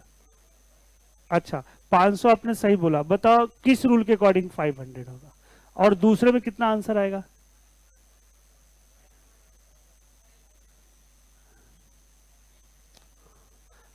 बेटा अभी हम आपको समझा देते हैं, अब बोलना स्टार्ट करें। आधे बच्चों को नहीं समझ में आया होगा, बैठो बेटा बैठो, हम आपको समझाते हैं। इधर देखिए क्वेश्चन में, इधर देखो बेटा,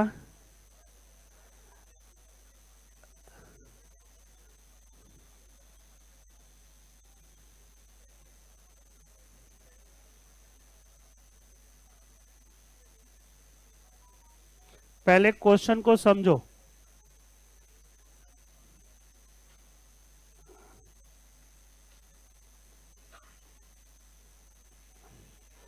क्वेश्चन में यह था कि एक एक्स नाम का सेलर था, उसने वाई से एग्रीमेंट किया कि हम 1000 पीसेज राइट ना वाटर का बॉटल बेचेंगे। किस रेट से बेचेंगे बेटा?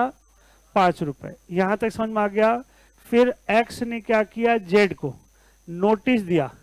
क्या दिया? अब खरीदने के लिए एग्रीमेंट किया, परचेज करने के लिए, परचेज करने के लिए एग्रीमेंट किया। एग्रीमेंट किया कि इससे परचेज करने के लिए शॉर्टकट लिख रहे बेटा, एग्रीमेंट किया 1000 पीसेज एट द रेट 4 रुपए 50 पैसे के रेट से, राइट।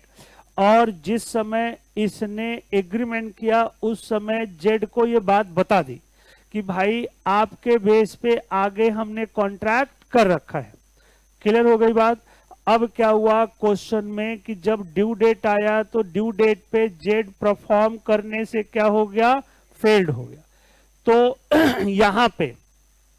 यहां पे आपसे पूछा गया कि बताइए जो एक्स है वो जेड से कितना डैमेज क्लेम करेगा। मतलब यहां पे इसने क्या किया है ना, कॉन्ट्रैक्ट को वाई ने अवॉइड कर दिया, मतलब कैंसिल कर दिया है। मतलब एक्स को वाई को कोई पैसे देने की जरूरत नहीं पड़ी।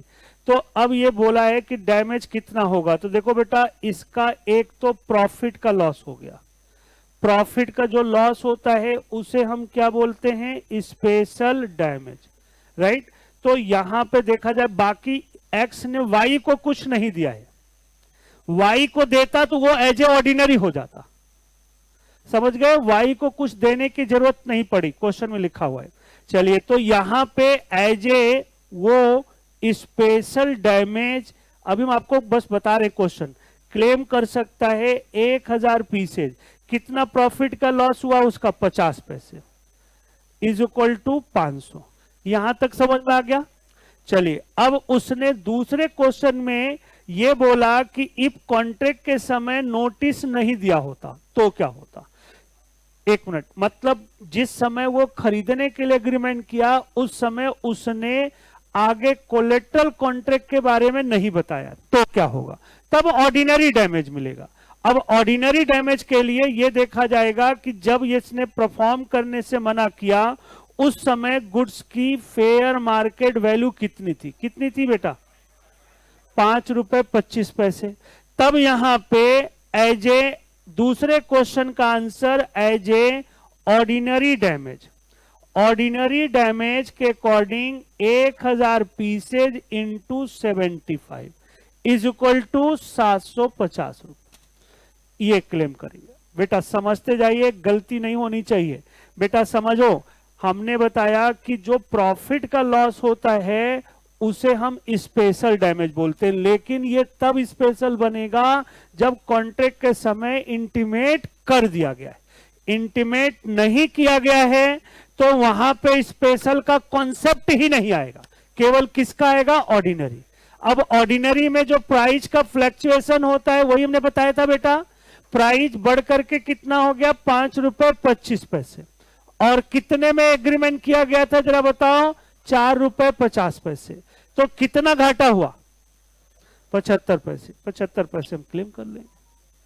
अब बेटा इस क्वेश्चन को एग्जाम में लिखेंगे कैसे, ये भी समझ लेते हैं हम लोग। इस क्वेश्चन में आप देखो बेटा, सुन लो, आप लिखेंगे this provision is related to section 73 suit for damage under the Indian contract act 1872। Okay बेटा, फिर आप पहले स्पेशल डैमेज को डिफाइन कर देंगे, फिर फर्दर दैट करके ऑर्डिनरी डैमेज को डिफाइन कर देंगे। दोनों को डिफाइन करना है फर्दर दैट करके, ओके? या पहले ऑर्डिनरी डिफाइन कर दो फिर स्पेशल, उससे कोई फर्क नहीं पड़ने वाला, राइट ना? दोनों को डिफाइन करेंगे, फिर फैक्ट, फिर कंक्लूजन। आगे बढ़े, अब तो समझ में आ गया होगा। ये बेटा घर पे करना है और आप घर पे करेंगे तभी आपको समझ में आएगा। समझ गए ना कैसे लिखना है? ये भी हमने बता दिया। आगे बढ़ते, चलिए नेक्स्ट क्वेश्चन। अच्छा, ये भी खत्म हो गया। अब हम यूनिट की बात करते हैं। ये क्या आ गया?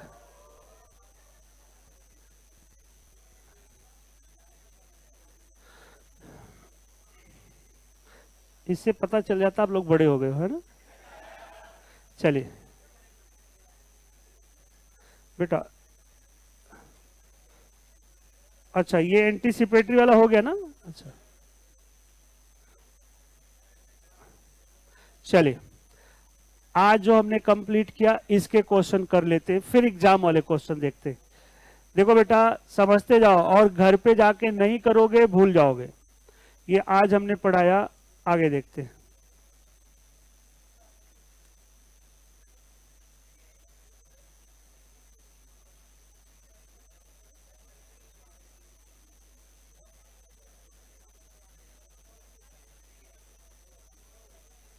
बेटा दो क्वेश्चन है। पहला क्वेश्चन है, ये तो थ्योरी का क्वेश्चन है, चलो ये तो आप बता दोगे। दूसरा क्वेश्चन है सेक्शन 68 से रिलेटेड। एक बार आप लोग पढ़ लो बेटा, पढ़ के बताओ हमें। ये एग्जाम का क्वेश्चन है, पढ़ो बेटा। अच्छी तो देखो इसमें कौन सा सेक्शन है? 68 ही है ना? पढ़ो बेटा। बातें नहीं, पढ़ने के लिए बोला है, पढ़ने के लिए।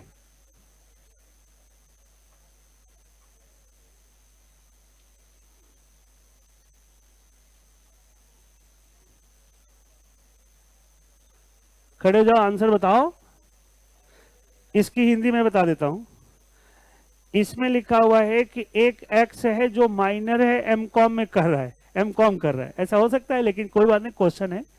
चलिए, 1 जुलाई 2021 को इसने 1 लाख रुपए लोन लिया बी से। ओके बेटा, ये एग्रीमेंट नहीं है, वॉलेंट्री है, जबरदस्ती थोड़ी कोई लोन दे देगा।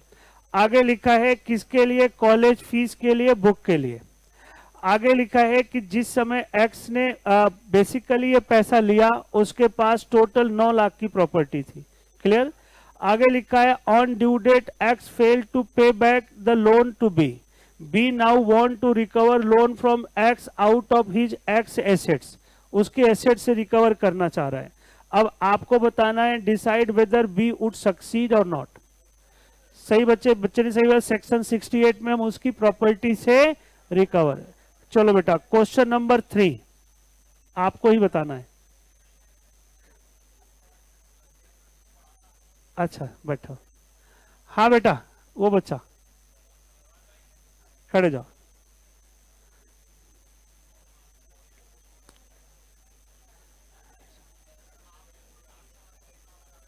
नहीं नहीं कोई बात नहीं।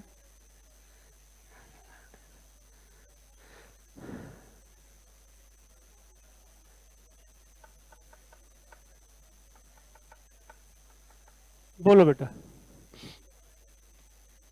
बातें नहीं।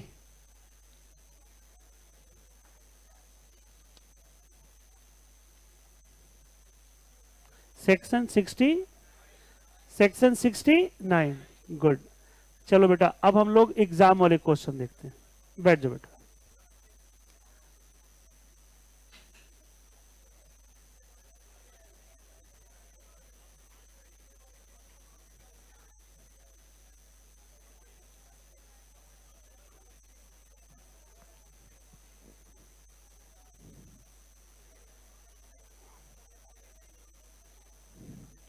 बेटा देखो अब हम लोग इसके सारे क्वेश्चंस करने देखने जा रहे हैं कि ऐसा कोई क्वेश्चन है जो हमें नहीं आता है।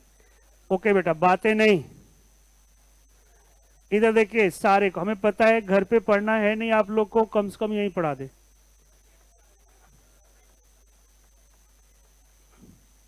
चलिए देखो बेटा पहला क्वेश्चन, ये तो थ्योरी का है, सब सारे क्वेश्चन हम कवर कर लेते हैं। जैसे ये क्वेश्चन है डिफरेंस वेजरिंग एग्रीमेंट और इंश्योरेंस कॉन्ट्रैक्ट, आज आपने पढ़ा, जरा बताओ बेटा इसमें क्या डिफरेंस है। 3-4 डिफरेंस है, मैं पहले बता देता हूं।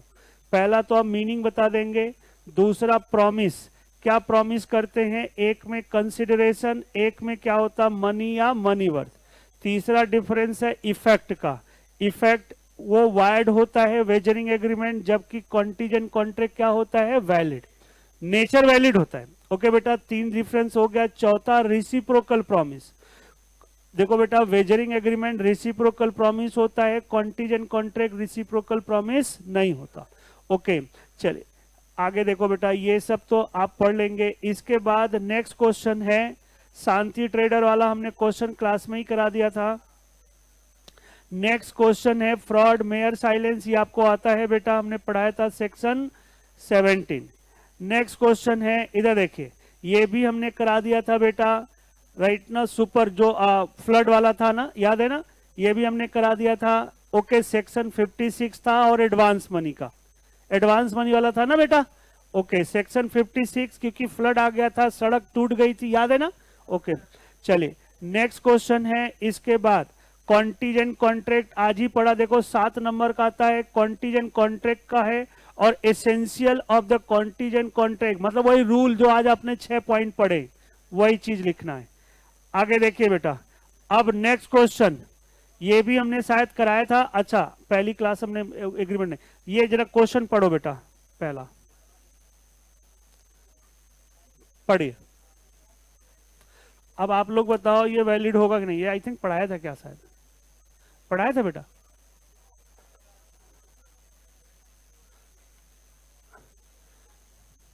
अच्छा ये तो रिटन और रजिस्टर्ड है बेटा, तो सेक्शन 25 में क्यों नहीं आया, एक एक करके।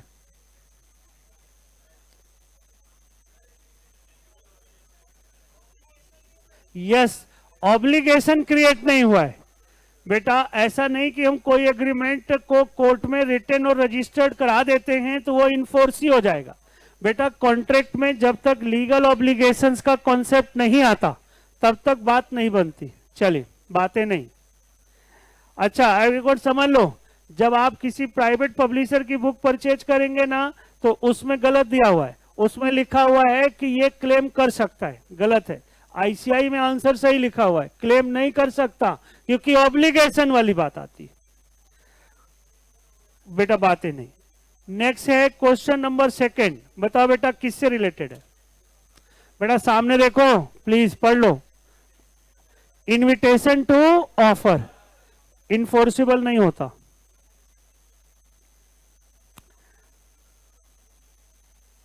रिवोकेशन थ्योरी का क्वेश्चन है, पता है, सोहन लाल वाला करा दिया। ऐसा कोई क्वेश्चन नहीं है जो आपको नहीं आता है बेटा, बस नोट्स याद रखो। चलिए, ये अभी कराया, आज ही कराया है, याद है ना, बुक का देखो क्वेश्चन आ जाता है एज इट इज।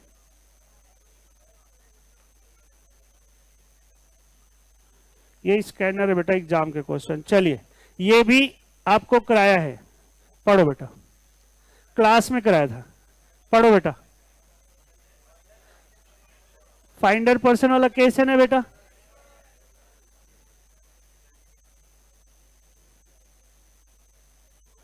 आप डर रहे थे कॉन्ट्रैक्ट एक्ट बहुत बड़ा है, नहीं आएगा, बहुत टाइम लगेगा, फलाना ठिकाना। ये भी क्लास में कराया है, देख लो बेटा, ये भी क्लास में कराया है। ऐसा कोई क्वेश्चन नहीं जो आपको नहीं आता है। क्या नहीं, बात देखो बेटा, आने जाने से कुछ नहीं होता। चलिए बेटा, ये बताओ आप लोग, ये भी क्लास में क्वेश्चन कराया है, पढ़ के बताओ। ये भी क्लास में क्वेश्चन कराया है।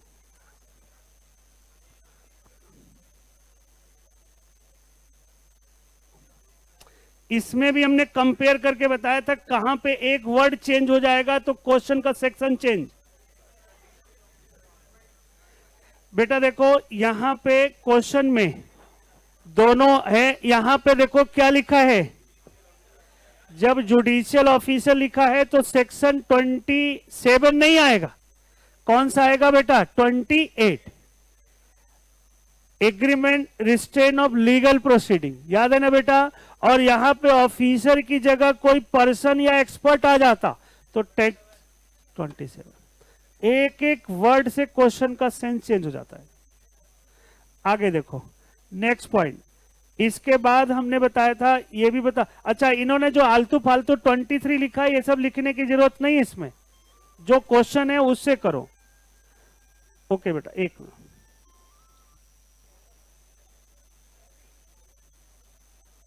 हेलो,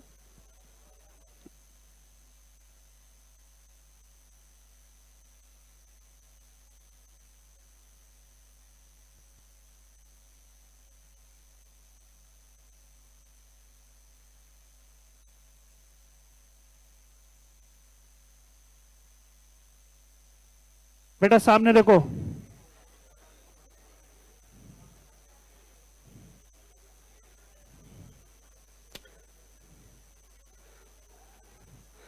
बेटा ये पढ़िए तीनों पॉइंट।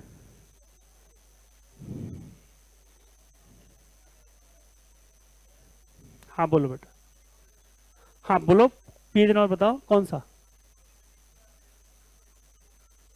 बुक का क्वेश्चन है, बोलो बेटा। एक मिनट, एक बच्चे ने बुक का क्वेश्चन पूछा है, एक मिनट देख लेते बेटा।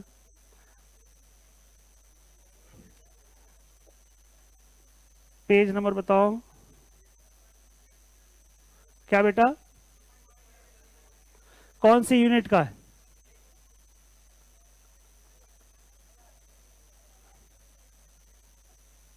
टू पॉइंट,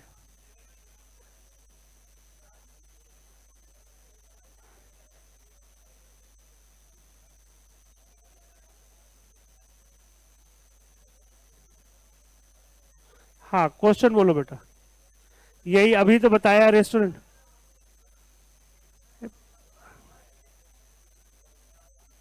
यार तो 70 क्यों बोल रहे हो। चलिए, क्वेश्चन नंबर 1, गुड, ये है क्वेश्चन माइनर का, बोले बेटा। हाँ ये है दम इस क्वेश्चन में। देखो बेटा, इस क्वेश्चंस के पढ़ते हैं एक बार, फिर हम ये बताते हैं आपको। इधर देखिए बेटा, ऐसे ढूंढ के पूछो ना मेरे से, लिखा है वैसे उसमें भी था, मिस्टर वाई जिनकी एज कितनी है, 21 साल, lost his mental balance after death of his parent in accident. Okay बेटा, मतलब ये ल्यूनेटिक है या अनसाउंड पर्सन है, ऐसे समझ सकते हो। ही वॉज लेफ्ट, हिज क्या लिखा हुआ है, ग्रैंड मदर एज कितना है बेटा, okay, incapable of working and independent upon him, जो कि इस पे डिपेंडेंट है। लिखा मिस्टर एम दियर, क्या लिखा नेबर, मतलब एम जो है उसका पड़ोसी है, आउट ऑफ क्या लिखा है pity, started supply food and other necessary to both of them. एक थर्ड पार्टी है जो पड़ोसी है, उसको और उसके ग्रैंड मदर है, हाँ ग्रैंड मदर को क्या है नेसेसरी आइटम सप्लाई कर रहा है। यहां तक समझ में आ गया बेटा। आगे लिखा है mister Y and his grand mother use to live in the house build by the his parents, parents के द्वारा जो बनाया गया है। Mister M also provide, grand mother use to right ना live in the house build by his parents, मतलब जो उसके पेरेंट बनाया उसमें रह रहा है। लिखा है mister M also provide dead grandmother some financial assistant okay for his emergency medical treatment, मतलब जो पड़ोसी है एम, एम पड़ोसी है ना बेटा, उसने एक तो खाना पीना तो खिलाता ही खिलाता है, प्लस बीमार था, बीमार में इमरजेंसी पीरियड में उन्होंने कुछ पैसा भी दिया है। आगे लिखा after supplying necessary to Y for the 4 year, मतलब वाई जो था ये और उसको 4 साल तक नेसेसरी आइटम सप्लाई किया। लिखा है M approach the former asking him to pay back 15 lakh रुपए इंक्लूसिव 7 लाख रुपए incurred the medical treatment of lady grand mother, मतलब उसने 4 साल तक जो सेवा की और वो प्लस उसकी ग्रैंड मदर के मेडिकल ट्रीटमेंट में 7 लाख, टोटल उसने 15 लाख रुपए के लिए क्लेम कर दिया। आगे लिखा है mister Y plead that the he had got his parent jewellery to sell to maximum value, और जो वाई था उसके पास एक ज्वेलरी थी उसके पेरेंट्स की जिसकी वैल्यू कितनी थी 4 lakh, which may be adjusted again the due, okay वो केवल उस ड्यू से एडजस्ट करना चाहता था। Mister M refuse and threatened to Y for the legal suit to be brought again the recovery of the money, मतलब उन्होंने बोला कि भाई हमने ये जो पैसा खर्च किया है हम आपसे रिकवर करेंगे। आगे देखते हैं इसके बाद नेक्स्ट पॉइंट लिखा हुआ है now you to decide upon based on the provision of Indian contract act 1872। पहला लिखा है will mister M succeed in filing suit recover the money, elaborate the related provision. आपको ये प्रोविजन बताना है बेटा, इसमें ये आंसर होगा एज पर सेक्शन 68, याद है ना, necessary supply to minor person. एक मिनट बोलने दो बेटा, अरे बेटा हमने minor person and any other person लिखवाया था, देखो अपनी कॉपी में पढ़ते नहीं आप, आपने ध्यान नहीं दिया, एनी अदर पर्सन वो आ गया, बाकी सब आप समझ ही गए। मैं बोल दूं इसमें क्या है कि क्या वो रिकवर कर सकता है, यस रिकवर कर सकता है, वो प्रॉपर्टी से राइट ना रिकवर कर सकता है जितनी प्रॉपर्टी है। आगे what is the maximum amount of money that can be recovered by the M, कितना रिकवर 4 लाख। आगे देखो उसकी प्रॉपर्टी कितनी है, केवल 4 ही लाख की थी ना बेटा। आगे shall the provision of above act also apply to medical treatment given to grandfather. अच्छा बेटा एक मिनट, जो उसका मकान था वो किसका है, उन्हीं लोग का है ना, उस मकान से भी वो रिकवर कर सकते। एक मिनट, किसका मकान था भाई, ये पेरेंट्स का था ना, तो पेरेंट्स का मतलब है इनहेरिटेंस में उसको ट्रांसफर हुआ होगा, तो उसके बेसिस हम अगली क्लास में इस क्वेश्चन को करा भी देंगे, लिखवा के कराएंगे, आप टेंशन मत लीजिए, लिखवा के कराएंगे। ओके और पूछो, वैसे हमने बता दिया सेक्शन किसका है बेटा 68 का। चलिए और आगे बढ़ते हैं। अच्छा 11 बज गया, ओके बेटा यही क्लास ओवर करते हैं, अगली क्लास में मैं लिखवा दूंगा, आप टेंशन मत लीजिए।